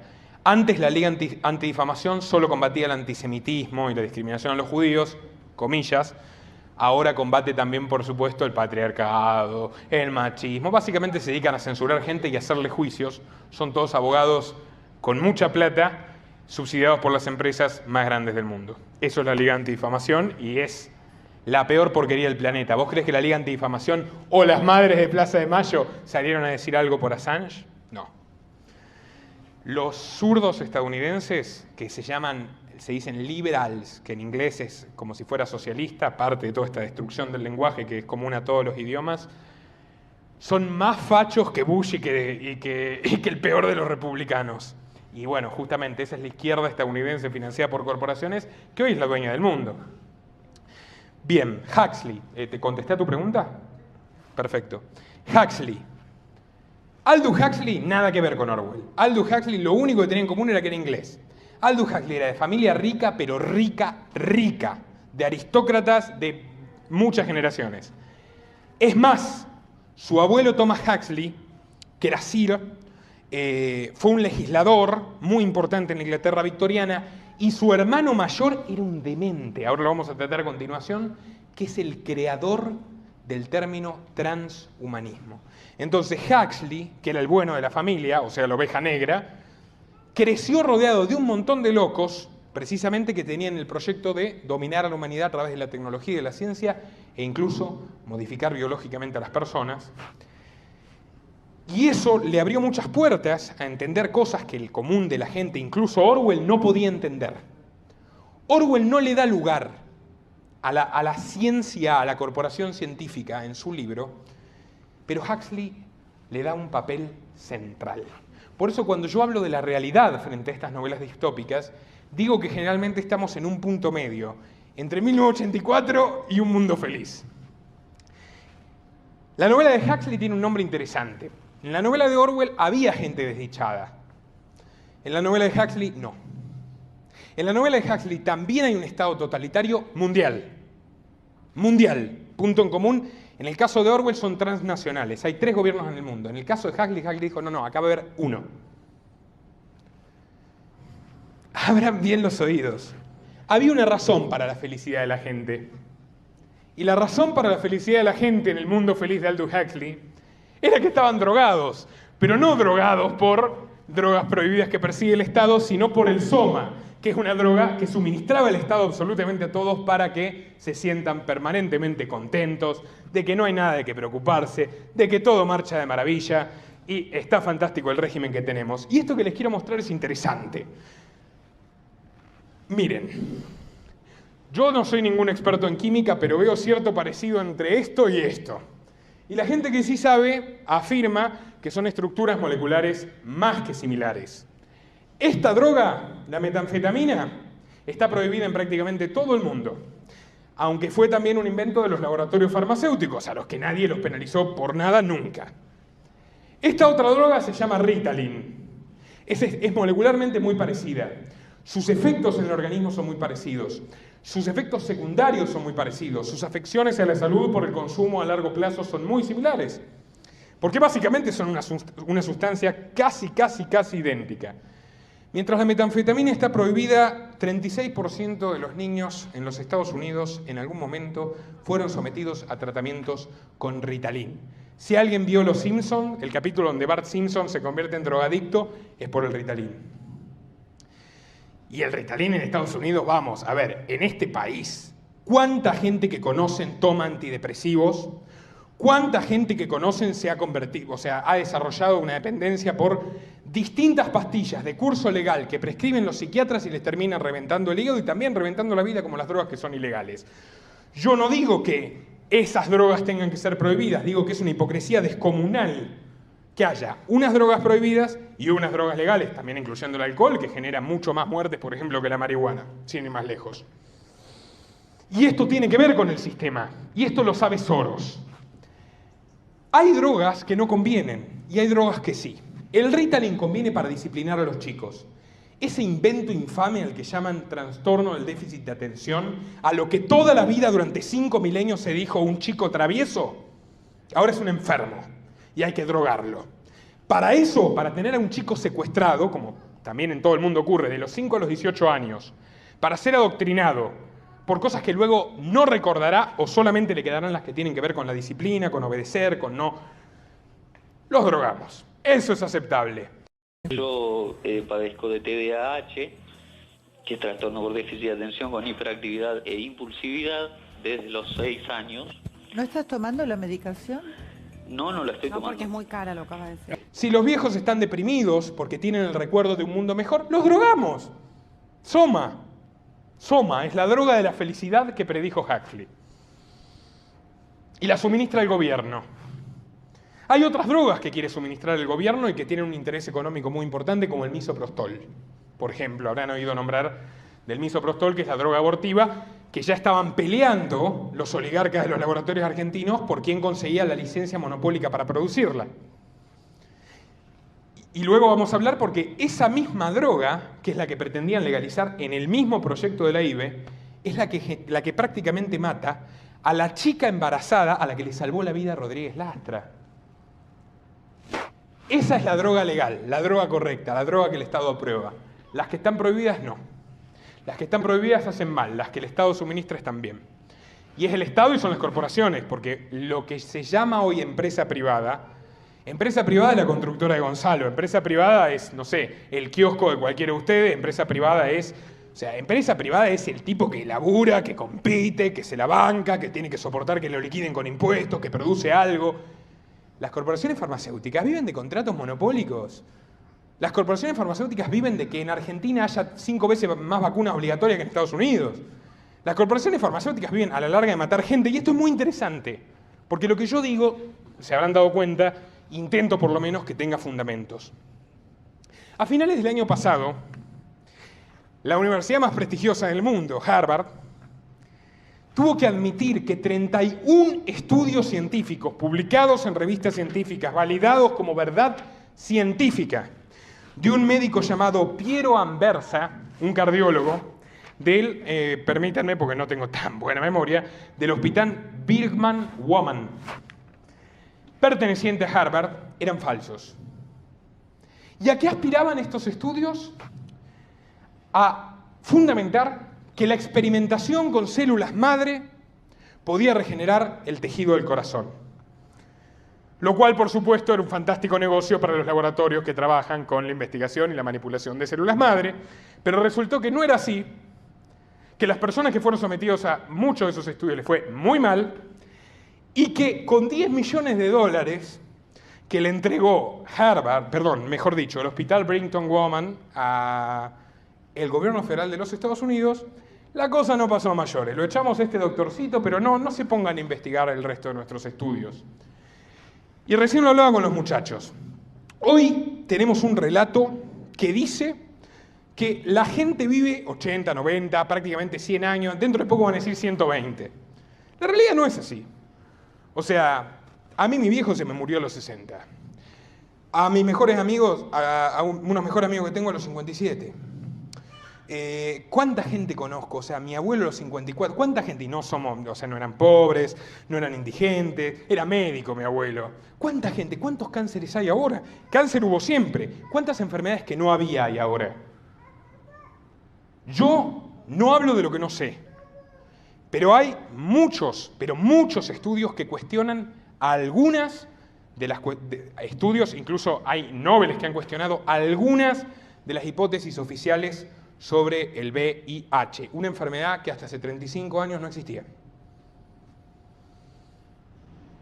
Y esa gente es llamada negacionista, incluso el Nobel que la cuestionó, búsquenlo porque no recuerdo si era el Nobel de Química, grupo de PERT, es el grupo de científicos, es llamada negacionista, ha sido censurada, expulsada de la academia, sus estudios no se publican. Hay un investigador danés muy prestigioso que se llama Peter Goetze, se escribe con diéresis la O, bueno, por cómo es el danés, Goetze, con Z, Goetze. Y hay un investigador catalán que afirma, también, en coincidencia con Peter Goetze, que la tercera causa de muerte en el mundo son los fármacos. O sea, los que vienen a decirnos, los que pagan los estudios universitarios, los que pagan los estudios de investigación que afirman que la gente vive ahora más que nunca, son la tercera causa de muerte del mundo. Después del infarto y del cáncer, los fármacos.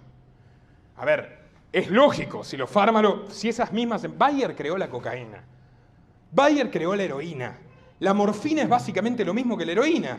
La metadona, que es para desenganchar supuestamente a los adictos de la heroína, es más adictiva que la heroína. Y es legal. O sea, los mismos grupos que crean las drogas supuestamente asesinas, insisto, son los que nos dan las que nos van a salvar. Ojo, no estoy diciendo que no hay que tomar medicamentos, que los antibióticos están mal, que la rabia no existe. Yo no estoy planteando eso. Yo, repito, de lo que no tengo conocimiento no hablo. Sí tengo conocimiento de que a los investigadores que dicen esto los echan de todas partes.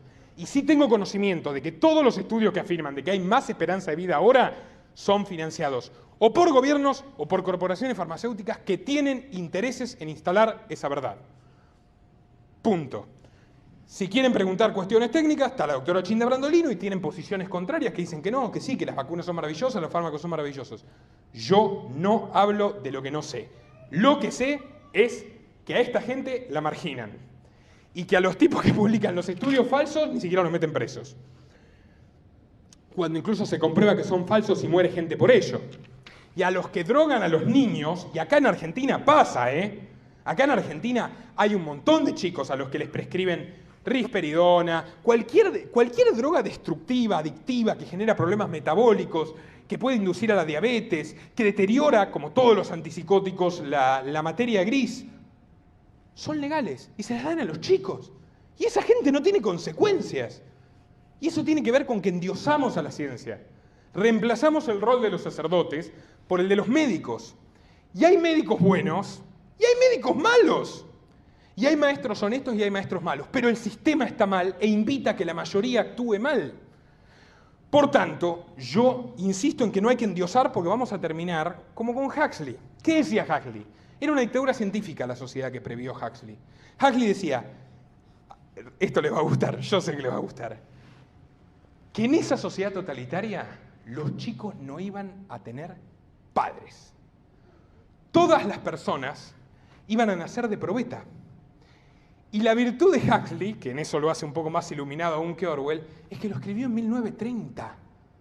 En 1930 Huxley previó que para una sociedad totalitaria, por ejemplo, no solo se iba a querer destruir el vínculo biológico de las familias, sino que iba a haber un adoctrinamiento compulsivo desde la infancia para que los chicos aborrezcan la sola idea de un parto natural, o de una mujer pariendo, o de un padre cuidando a sus hijos. Y el mínimo grupo que se resistió a ese modelo es encerrado en una reserva, prácticamente como un zoológico, de salvajes a la que los civilizados ciudadanos del mundo feliz podían ir a visitar para entretenerse y horrorizarse por esa gente que tenía padres, que tenía hermanos, que tenía vínculos genuinos no regulados por el poder. Huxley dice algo más. Huxley cree, a diferencia de Orwell, que dice, bueno, acá van a perseguir la libertad sexual totalmente, Huxley dice no. Van a generar un clima de promiscuidad donde la gente crea que es libre sexualmente para disimular que solo pueden tener relaciones entre los miembros de su misma casta. En el libro de Huxley solo van a tener relaciones sexuales entre quienes el gobierno quiera, y hoy en día parece que vamos en la misma dirección. La relación heterosexual está penalizada per se prácticamente. La famosa ESI fomenta una imagen del varón heterosexual como un delincuente en potencia. A los niños. Muchos de ustedes lo saben, pero es lo que está en los programas. Y eso es claramente una forma de decidir, de que el Estado se meta hasta en el aspecto más íntimo de la vida de las personas. Así que Huxley no andaba tan equivocado. Yo, como les digo, creo que hay una combinación entre estos dos mundos, el de Huxley y el de Orwell, hablando de células madre, de niños probeta, y de que la ciencia manipule a la naturaleza humana. En nuestro mundo hoy, gracias a la experimentación genética, países vanguardia del estatismo feminista totalitario como Islandia abortan absolutamente a todos los fetos, los niños que no nacieron con síndrome de Down. Así que los nazis eran unos tiranos, pero las feministas son un movimiento de libertad. Doble pensar. Y esto es así, y en Suecia es así. Y les voy a contar una cosa más. En nuestro país existen 20 centros de hormonización, 20 centros de hormonización por el momento, en la provincia de Buenos Aires, dedicados a cambiar el sexo de las personas. Y aquí dice que uno será para niños. Pero yo llamé y me tomé la molestia de investigar, e incluso ahora lo pueden encontrar en internet. Niños es de 9 años para abajo. Hay un centro de hormonización para chicos de menos de 9 años. Los otros 19, también con niños de más de 9 años, realizan el mismo procedimiento. ¿Qué significa esto? Padre progresista, como el sketch de Capusotto, el padre progresista, que quería una nena y tuvo un varón, a los 5 años le cambia el sexo. Y esta es la realidad de hoy de nuestro país. No es otro mundo, es el que estamos viviendo. Y yo me pregunto, esta gente que clama tanto por las violaciones y los abusos sexuales, ¿no es acaso un abuso sexual de consecuencias perpetuas castrar a un chico? Estoy de acuerdo que cuando sea adulto, si lo quiere hacer, lo haga, porque estoy de acuerdo con que la gente, si quiere, se suicide, que haga lo que quiera. No es mi tema. Mientras no afecte a los demás, que haga lo que quiera. Pero un niño, ¿quién tiene derecho a castrar a un chico? O sea, estamos todos locos. Es castración química y quirúrgica. Y nadie dice nada. ¿Saben qué es esta página? Para alguien que se le ocurra decirme conspirativo, el área de prensa del Ministerio de Salud de la provincia de Buenos Aires. Esa señora que tanto pegaron por instalarnos los medios como la mejor alternativa al oficialismo, María Eugenia Vidal, es la que anuncia felizmente que existen 20 centros de castración en este país. Otra cosa más, y si los adultos quieren hacerlo, que no lo hagan con mis impuestos. Y a lo que quería ir también es que los gobiernos globales tienen enemigos globales. Y ese señor que ven, lamentablemente la foto es de baja resolución, pero lo pueden buscar, pobre, encaneció joven, y creo que voy por el mismo camino, no porque sea tan heroico, pero sí porque tengo bastantes disgustos y ya me van saliendo mis canas pese a mis 24 años, es Julian Assange. Y les voy a contar algo de Julian Assange. Ya les conté que Julian Assange demostró que no solo hay guerras, sino que matan a 1 millón de personas, que todos nosotros somos vigilados, que Hillary Clinton recibía las órdenes de Soros. Pero yo no les conté cómo persiguen a Julian Assange, porque es fantástico. Cómo en esa magnífica civilización europea que tantos ilusos idolatran, la hipocresía ancestral que los caracteriza no les permite, como en Yanquilandia, que es una dictadura totalitaria, encarcelar a los periodistas. Los dirigentes demócratas y feministas suecos dijeron: nosotros tenemos una solución. Julian Assange es perseguido por una falsa denuncia de violencia sexual. ¿Saben en qué se basa la primera falsa denuncia de abuso sexual por la cual querían detener a Assange para poder extraditarlo a Estados Unidos, donde lo van a matar? En que no utilizó condón en las relaciones sexuales. Y con eso, una mujer que tiene vínculos declarados con la CIA, lo pueden buscar, hay información al respecto, cuando todavía algún medio decía la verdad, porque esto ya pasó hace 8 años, querían agarrarlo, meterlo en la celda de Suecia, porque es lo más fácil del mundo hacer una falsa denuncia de violación en el mundo en el que vivimos, y en este país también. Y de ahí mandarlo a Estados Unidos, donde sí iba a ser efectivamente, como mínimo, recluido a perpetuidad por su trabajo como periodista, mostrándonos la verdad que no quieren que sepamos. Por eso se refugió durante 7 años en la Embajada de Ecuador en Londres, y ahora que hay un miserable, mezquino títere del Pentágono que se llama Lenin Moreno en Ecuador, lo echaron a la calle. La policía inglesa lo detuvo por desacato. Suecia lo reclama por las denuncias, pero el gobierno inglés, violando la propia ley internacional de derechos humanos, que establece que no se puede deportar a alguien a un país donde puede enfrentar la pena de muerte, aprobó su deportación a los Estados Unidos. Pero ¿saben qué? La deportación se haría efectiva hipotéticamente en febrero del año próximo. Pero Wikileaks comunica que desde el momento de su detención, Julian Assange está en la enfermería y su salud se agrava permanentemente y no le suministran información siquiera a sus abogados. En resumen, Julian Assange va a estar muerto antes de que llegue al Tribunal de Estados Unidos, que de todas maneras lo puede llegar a condenar también a la pena de muerte. Ese es el mundo en el que vivimos y me sorprende, y no lo digo de mala manera, lo digo genuinamente, me sorprende que mucha gente a la que incluso se idolatra como disidentes a la ideología de género, no se pronuncien sobre un héroe que a través de una falsa denuncia de violencia de género va a terminar muerto. Esa fue la excusa, fue la herramienta, fue el instrumento para que pase lo que está pasando. Hablemos del gobierno global. En el siglo XIX no existía absolutamente ninguna de estas organizaciones. La Sociedad de las Naciones se creó después de la Primera Guerra Mundial y dio origen a la ONU. Tenemos un Banco Mundial, el Banco Interamericano de Desarrollo con sede en Washington, también surgido por los acuerdos de Bretton Woods, que establecieron al dólar, a esta porquería, como la moneda mundial. En eso consistieron los acuerdos de Bretton Woods. Estados Unidos ganó la Segunda Guerra Mundial en alianza con Rusia comunista y con el Imperio Británico. Los nazis, a los que yo tampoco defiendo, han sido acusados de ser las peores basuras de la humanidad. ¿Ustedes sabían que Estados Unidos tenían campos de concentración para ciudadanos estadounidenses de origen japonés? Lo pueden buscar hasta en la Wikipedia. En Estados Unidos tenían campos de concentración para ciudadanos estadounidenses de raza oriental, porque los consideraban peligrosos. Y bueno, ¿qué se le va a hacer? ¿Ustedes creen que existe alguna cifra de cuántas personas mató el Imperio Británico durante el siglo y medio que dominó 3/4 partes del mundo?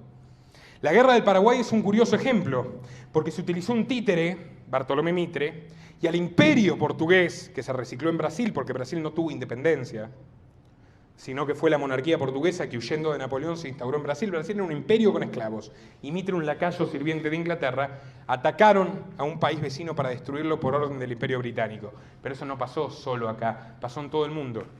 El Imperio Británico fue sumamente eficiente para dominar al mundo porque incluso lo hizo a través de técnicas sofisticadas antes de que surjan estos organismos. Por ejemplo, la deuda. Un gran pseudoliberal de la historia argentina, que incluso, si uno busca, jamás se pronunció como liberal. Él lo cuentan ahora para contar su historia. Tanto la izquierda que odia a los liberales como los retardados pseudoliberales. Bernardino Rivadavia, primer presidente de Argentina. ¿Cuál es su primer acto de gobierno? Contraer la deuda con la Baring Brothers. Argentina nació con deuda externa. Deuda que el gobierno contrae a nombre de los ciudadanos sin su consentimiento. Razón por la cual los liberales de todo tiempo y de todo siglo la repudiaron y dijeron que jamás podía admitirse que nadie tome deuda a nombre de un tercero. Buena reflexión para el momento en el que estamos viviendo. Les voy a contar otra cosa más. Además de la ONU, que es una suerte de gobierno mundial, que habla mucho de los derechos humanos, pero nunca sirve para evitar guerras. La ONU sirve para ONU Mujeres. Busquen ONU Women's, o para decir, a través de la Organización Mundial de la Salud, que es la ONU, que existen 112 géneros. Para eso la ONU sirve. Incluso para apoyar que se incremente el Estado, se incrementen los impuestos en todo el mundo. Para eso sirve. Para detener guerras, no. Las repudian, pero no las detienen. Critican a Israel, pero nunca hay ninguna sanción contra Israel, por más que sea un Estado racista, teocrático y genocida, de ocupación, porque no sé si conocen la historia de Israel, pero la historia de Israel es la siguiente. En 1948, el decadente Imperio Británico tenía una colonia que se llama Palestina, un país ancestral donde vivieron, y esto no lo niega nadie, árabes cristianos, árabes musulmanes, árabes no creyentes y hebreos, en paz durante siglos, pero tuvieron la gran idea, después de la Segunda Guerra Mundial, cuyo relato es una de las mayores farsas de la historia, de crear el Estado judío sobre un país que existía. Y para ello tuvieron que sacar de los pelos a la gente de sus casas. Y si ustedes buscan el video El hijo del general, por ejemplo, que es un activista, bueno, israelí, ya no sé si le quitaron la ciudadanía, hijo de un alto cargo militar israelí, cuenta que sus padres, la primera generación de colonos, que vinieron de Inglaterra, vinieron de Europa, no eran gente que vivía ahí, recibieron por parte del gobierno británico la casa de unos palestinos que habían sido desalojados tan recientemente que todavía tenían el café humeando sobre la mesa. Imagínense que ustedes los sacan de sus casas a patadas, de los pelos, y los mandan a literalmente campos de concentración, y a lo largo de los años la Argentina se convierte en una proporción de tamaño menor a la de la provincia de San Luis. Y ahí queda el gueto de la gente a la que se le coarta el ingreso de medicamentos. Estos muchachos que están tan fanatizados con los laboratorios farmacéuticos, a los gazaríes no les dejan acceder a medicamentos. Les bombardean los edificios. No son ciudadanos en Israel. Israel es un estado teocrático, insisto. El sionismo es un nacionalismo religioso. Nadie dice nada. O sea, matan de a decenas de miles permanentemente hace 70 años. La población se redujo a la mitad. No los exterminan por la obstinación de ese pueblo heroico a seguir viviendo. Nadie les da una mano. Sin embargo, eso está bien. Y tenemos una liga antidifamación y una DAIA en la Argentina que se puede permitir censurar programas. Les voy a contar algo. ¿Saben qué? Yo no tengo ninguna simpatía por Santiago Cunio, no tengo ningún problema en decirlo. Sin embargo, fue en su programa, el único programa de la televisión argentina donde yo pude hablar de Pegasus y contarle a la gente el proyecto de Pegasus, que por supuesto es un negocio de Israel con este gobierno lacayo y miserable. A la semana lo echaron acusándolo de antisemita. Funciona, ¿no? Juan Manuel Soaje Pinto, otra persona de un coraje heroico. TLV1. ¿Dónde revelamos la lista de aliados de George Soros? En TLV1. ¿Dónde pueden escuchar a Ricardo Iorio? En TLV1. ¿Dónde pueden escuchar cualquier perspectiva enemiga del sistema, aunque no sea de la ideología de Juan Manuel? En TLV1. Juan Manuel enfrenta hace 5 años un juicio de la DAIA, él y Adrián Salvucci, por decir la verdad. Bueno, Juan Manuel como director del canal, por supuesto, y haciéndose responsable, y Salvucci como el que lo dijo, justamente que Israel es un estado genocidio y totalitario. Eso no es antisemitismo, porque no estamos diciendo los judíos son asesinos y totalitarios. Israel. Pero acá tenemos una DAIA que dice que representa a los judíos argentinos, pero sin embargo salta en la defensa de Israel a tratar de encarcelar periodistas. Es una locura. Y nadie se pronuncia por esto. ¿Se acuerdan del caso de Esmeralda Mitre? La hija del dueño del diario más importante del país, hasta el diario de su padre la sometió al escarnio, por decir algo que han afirmado numerosos historiadores, incluso uno judío que se llama David Cole, que es que cuanto menos hay bastante pescado podrido en la historia oficial de la Segunda Guerra Mundial. Pero supuestamente tenemos una democracia con libertad de expresión. Otro chico al que le van a cancelar el programa, Amos del Mundo, Radio Sónica, Ezequiel Kessel, un chico jovencito pero con muy buenas intenciones, donde he hablado de Assange, donde me he explayado sobre el documental de censura sionista que estoy trabajando. Le avisaron que no le van a renovar el contrato, así que mañana sábado, Amos del Mundo, Radio Sónica, anteúltimo programa, y el próximo sábado, el último. ¿Por qué? Porque Ezequiel Kessel se atrevió a hablar de Pegasus y de la dictadura totalitaria de Israel. Y este es nuestro país. Como ven, son fenómenos globales. El Banco Interamericano de Desarrollo, que tiene sede en Washington y financia un montón de cosas en toda Latinoamérica para condicionar a los gobiernos a los mandatos estadounidenses, ha otorgado un préstamo sui generis a la Argentina. Esta es la página oficial del Banco Interamericano de Desarrollo. El BID acompaña medidas para impulsar la igualdad de género en Argentina. El préstamo de $200 millones, primero de su tipo a nivel mundial, apoyará medidas clave para la promoción de la igualdad de género en el país. Octubre del 2018. Ningún banco le presta a la Argentina. Ya se había efectuado el préstamo del FMI y aparecen $200 millones que financiaron la ley Micaela García, por ejemplo, que es la ley de adoctrinamiento obligatorio a funcionarios del Estado, que si se niegan a recibir una capacitación en ideología de género pueden ser expulsados de su trabajo. La línea 144, distópica totalitaria, para que cualquiera de nosotros pueda acusar a cualquiera de nosotros, los que somos varones heterosexuales, de violadores, y complicarles la vida, la alcahuetería que decía Orwell, y que tiene una promoción constante. Si alguno de ustedes va a Capital Federal, les invito a hacer lo siguiente. Váyanse al lado del Teatro Colón. Al lado del Teatro Colón, en pleno centro de Buenos Aires, 3 cuadras 4 del Obelisco, hay una pantalla gigantesca. El 70% de la publicidad que pasa esa pantalla, y lo quiero grabar ahora que voy a ir a Buenos Aires, es denuncia violencia en tu noviazgo, línea 144, no permitas el acoso existe.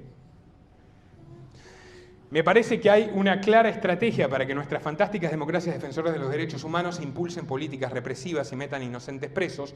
En todo caso, enfrenten a la población entre sí, en beneficio de quienes, de esos politicastros que dicen que defienden distintos puntos de vista, se intercambian de partidos como figuritas de un álbum y cobran de los organismos de gobierno mundial y de los lobbies que están detrás de esos organismos.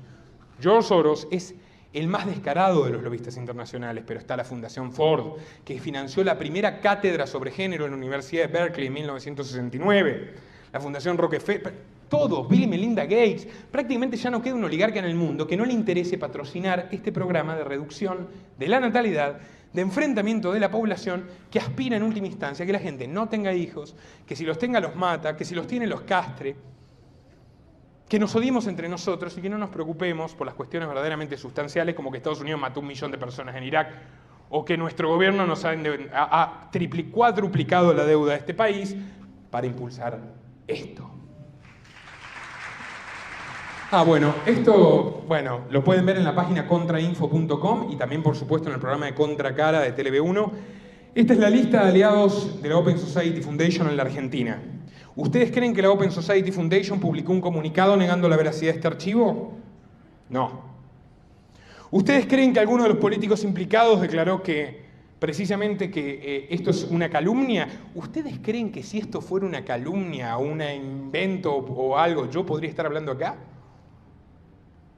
¿No me hubieran destruido por mentir? Parece que no miento.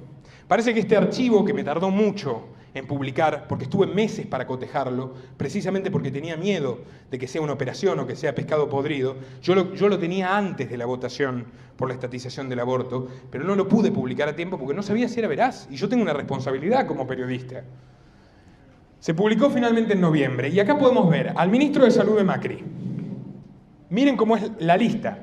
Es Argentina el país 4, con lo cual Colombia, México, absolutamente todos los países de Latinoamérica, absolutamente todos los países del mundo reciben operaciones o manipulaciones por parte del lobby de Soros. Tenemos al ministro de Salud, tenemos al ministro de Medio Ambiente. Eran ministros, antes de que los pasen a secretarios, porque esta lista es de marzo del 2018, cuando Soros multiplica su interés en la Argentina por la posibilidad de estatizar el aborto. Ministro de Salud, ministro de Ambiente, Sergio Bergman. Bueno, la tienen que mirar completa. Está Bullrich, está Victoria Donda. Es impresionante. Están los comunistas del FIT. Está medio kirchnerismo. Está Massa con nombre y apellido. Está Daniel Haddad, el dueño de Infobae, y Jorge Fontevecchia, el dueño de Perfil, que son los boletines de propaganda del Pentágono. Infobae a la derecha, Perfil a la izquierda. Lo que dicen sobre ideología de género, exactamente lo mismo. Idem La Nación, idem Página 12. Todos los medios dicen absolutamente lo mismo. ¿Por qué? Porque los medios ya no son rentables. Porque los medios han perdido la credibilidad. Subsisten, precisamente, gracias a los fondos de estas organizaciones y a los fondos estatales que les dicen decí esto y esto no lo digas. Y les puedo asegurar que tengo experiencia en la materia. Y ahora quiero ir a la raíz de toda esta aberración que estamos viviendo, que es histórica y que es real. Es el positivismo. El positivismo es la creencia de que el único conocimiento útil o verdadero es el científico. Y está a su vez intrínsecamente ligado con el utilitarismo. El utilitarismo es la filosofía que propugna que nosotros no tenemos que actuar por el bien o por el mal, porque el bien y el mal no existen, sino por el principio de utilidad. Y esta filosofía, que floreció a la mitad del siglo XIX, de la mano de este señor, Auguste Comte, sorprendentemente no influyó solamente en un espectro político. Y les voy a decir más. Comte era discípulo de los socialistas utópicos. Antes de Marx había unos loquitos, Fourier y Saint-Simon, que eran millonarios franceses, y otro loco inglés, Robert Owen, que también era millonario. Lo pueden buscar, eran industriales millonarios que tenían la idea de que Al mundo le irían muy bien las cosas si el Estado pudiera controlar absolutamente todo. Porque esto de que el Estado se ocupe de las guerras... No, el Estado tiene que meterse en la educación de la gente, el Estado tiene que controlar la salud, el Estado tiene que controlar por supuesto, el Estado tiene que controlar la intimidad de las personas, el Estado tiene que decidir quién vale más y quién vale menos, por sexo, por raza. Y esta ideología positivista, o mejor dicho, filosofía positivista, influenció al marxismo, que por el fin utópico y maravilloso del futuro donde la gente no tenga que trabajar, porque eso es lo que dice Marx. Después de la dictadura del proletariado, después de que hayamos matado a todas las personas que no se adapten a este maravilloso orden para la humanidad que es el socialismo, cuando creemos al hombre nuevo, va a imperar la felicidad, la gente va a tener que trabajar 1 o 2 horas por día y el resto lo va a dedicar al ocio. Eso dice Marx. No solo hace una gran semblanza del progreso, Marx, del Dios progreso en el manifiesto comunista que publicó con Engels en 1848, sino que en el libro primero del Capital plantea esto. Mi ideal es que en el futuro, gracias a las máquinas, gracias a la tecnología, gracias al progreso, bajo el socialismo, la gente no tenga que trabajar y viva una vida maravillosa. Y en eso se parece a Julian Huxley. ¿Se acuerdan que les dije que Aldous Huxley, el bueno, el que escribió Un Mundo Feliz, tenía un hermano psicópata? El hermano psicópata, Julian Huxley, su hermano mayor, biólogo, es el fundador del concepto de transhumanismo. El transhumanismo, y lo pueden buscar abiertamente, es la creencia de que a través de modificaciones biológicas se puede mejorar a la especie humana. Que a través de la tecnología y de la ciencia se puede mejorar a la especie humana. ¿Por qué? Porque el positivismo requiere indispensablemente que no creamos en la naturaleza humana. Si nosotros creemos en la naturaleza humana, como lo hicieron todos los padres del liberalismo, que de hecho son, a su vez, los fundadores de algo que se llama justnaturalismo, que es la creencia de que existe un derecho natural, nosotros le damos el poder al Estado de que diga qué es legal, qué no, qué es justo, qué no, qué nos pueden hacer y qué no. El justnaturalismo propugna que nosotros tenemos derecho a la vida por el mismo hecho de vivir. Es autoevidente.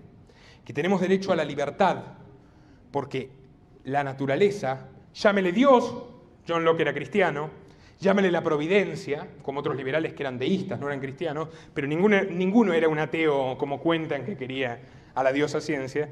La naturaleza nos da el derecho a disponer de nuestro propio cuerpo y por tanto tenemos libertad. Nos tenemos que ser responsables de nuestros actos en consecuencia. Y como lo que nos diferencia de los animales es poder modificar a la naturaleza para servirnos de ella, tenemos derecho a la propiedad. Desde el momento que podemos agarrar un pedazo de tierra infértil y plantarle algo y después venderlo, intercambiarlo, es la lógica del orden espontáneo de la cooperación humana y acompaña a nuestra especie desde que apareció. El positivismo lo niega. No existen derechos naturales y no existe tal cosa como naturaleza humana. Es el Estado del brazo de la ciencia el que a través de la ingeniería social debe diseñar el mejor orden para los ciudadanos y debe diseñar el mejor camino para sus vidas.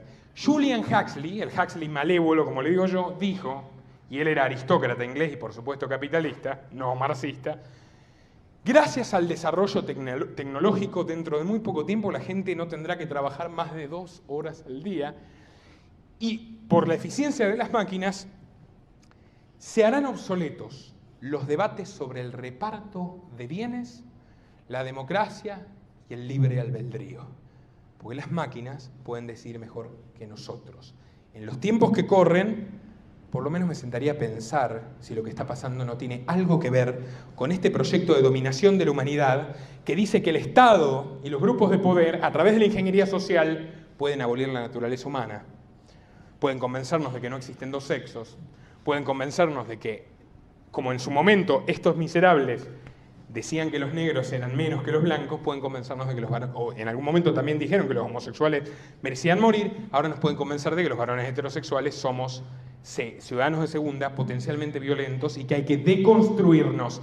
Y ese concepto es muy interesante porque el transhumanismo, el positivismo que originó al comunismo, al pseudoliberalismo, a todas las ideologías nefastas que estamos padeciendo, se basan en la idea de que el ser humano es una construcción social. Como les digo, no hay naturaleza humana, no hay bien, no hay mal, y lo que quiera el poder dominante es lo que debe ser de nuestra naturaleza. Bueno, como ya se nos está haciendo un poco tarde, voy a adelantarme un poco. Les recomiendo, si a alguien le interesa, que investiguen el concepto de biopoder de Michel Foucault, que postula precisamente que los gobiernos transigen, a partir del siglo XX, una frontera de la sociedad disciplinaria, de la sociedad que te decía esto no lo puedes hacer o vas preso, a la sociedad de control. La sociedad que te da una falsa ilusión de libertad, pero vigila absolutamente todo lo que haces para que no te vayas del margen de lo aceptable para los grupos de poder. El panóptico es una idea del positivista Jeremy Bentham, que afirma que la cárcel perfecta tiene que ser una cárcel donde haya un centro que observa absolutamente a todos los demás, a todas las personas, y que esas personas no pueden saber si están siendo observadas, por lo tanto tengan que reprimirse a sí mismas para hacer lo que el poder quiere que hagan. Bueno, la filosofía feminista se basa fundamentalmente en afirmar que la sexualidad es una construcción social y que yo puedo elegir qué soy y ganarle a la biología. Iván Illich es un pensador también que ha dedicado multitud de páginas al respecto, tanto sobre el género como el adoctrinamiento escolar, como la dictadura científica y las prácticas totalitarias que se pueden llevar a cabo a través de la medicina. Bueno, y ya como nos estamos quedando cortos de tiempo, vamos a hablar de libertad y equidad. Yo les acabo de destruir la idea del optimismo exacerbado, pero tampoco quiero que por pesimistas se queden de brazos cruzados, porque tampoco es la solución. Es lo más triste que existe. O sea, está bien, estaba engañado, ahora sé cómo son las cosas, pero no voy a hacer nada, no puedo hacer nada. No tiene sentido, no es lógico. O sea, es cierto que hay una lucha de fuerzas muy desigual.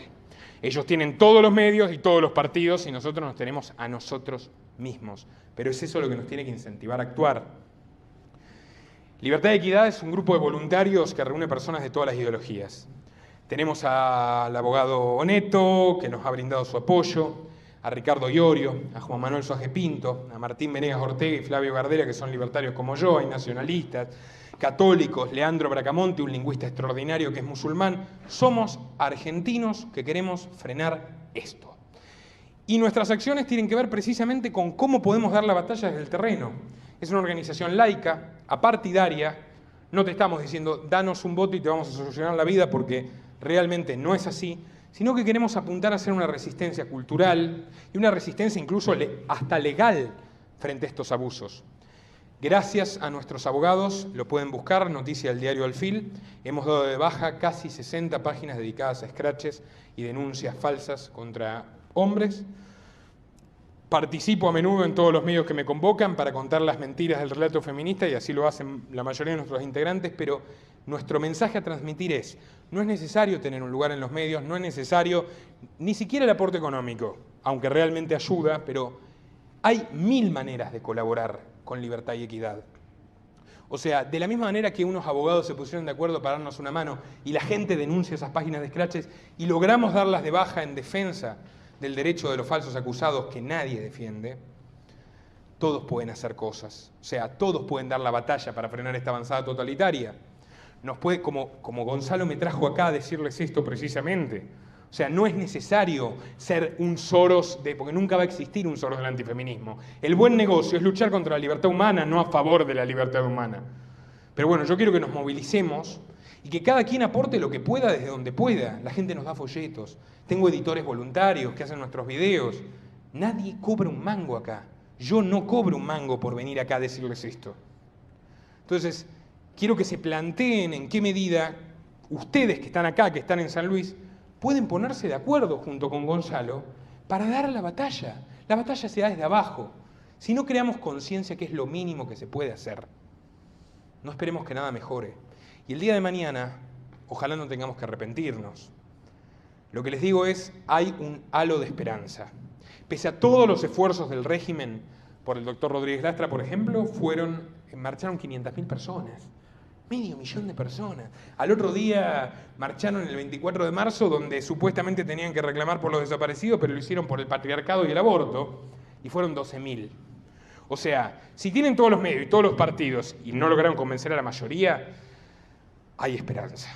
Nos toca a nosotros, con el sentido común, con los valores comunes a cualquier ser humano de bien, dejando de lado las diferencias ideológicas y centrándonos en eso, podemos cambiar las cosas. Así que los invito a entrar a la página de libertadequidad.org y al canal de YouTube, al nuevo, en Libertad y Equidad 2, porque es el que podemos entrar, no solo a difundir, sino que entren en la sección UNIT y cuéntenos en qué nos pueden ayudar, cuéntenselo a Gonzalo. Creemos una unidad regional, es lo que estamos tratando de hacer en todas partes, para luchar no solo en la cuestión focal, no solo en cuestiones focales, sino en una mirada más integral de este problema, del feminismo autoritario, por cuestiones tan básicas como la igualdad ante la ley, la libertad del individuo, las garantías del acusado, que se están poniendo en cuestión por parte de un bando apoyado por la élite global de gente violenta que promueve una ideología identitaria de segregación, que persigue inocentes, que castra a los chicos. O sea, es muy claro que son los malos, o sea, y es tan claro que no logran convocar multitudes. Hagámoslo nosotros, nada más.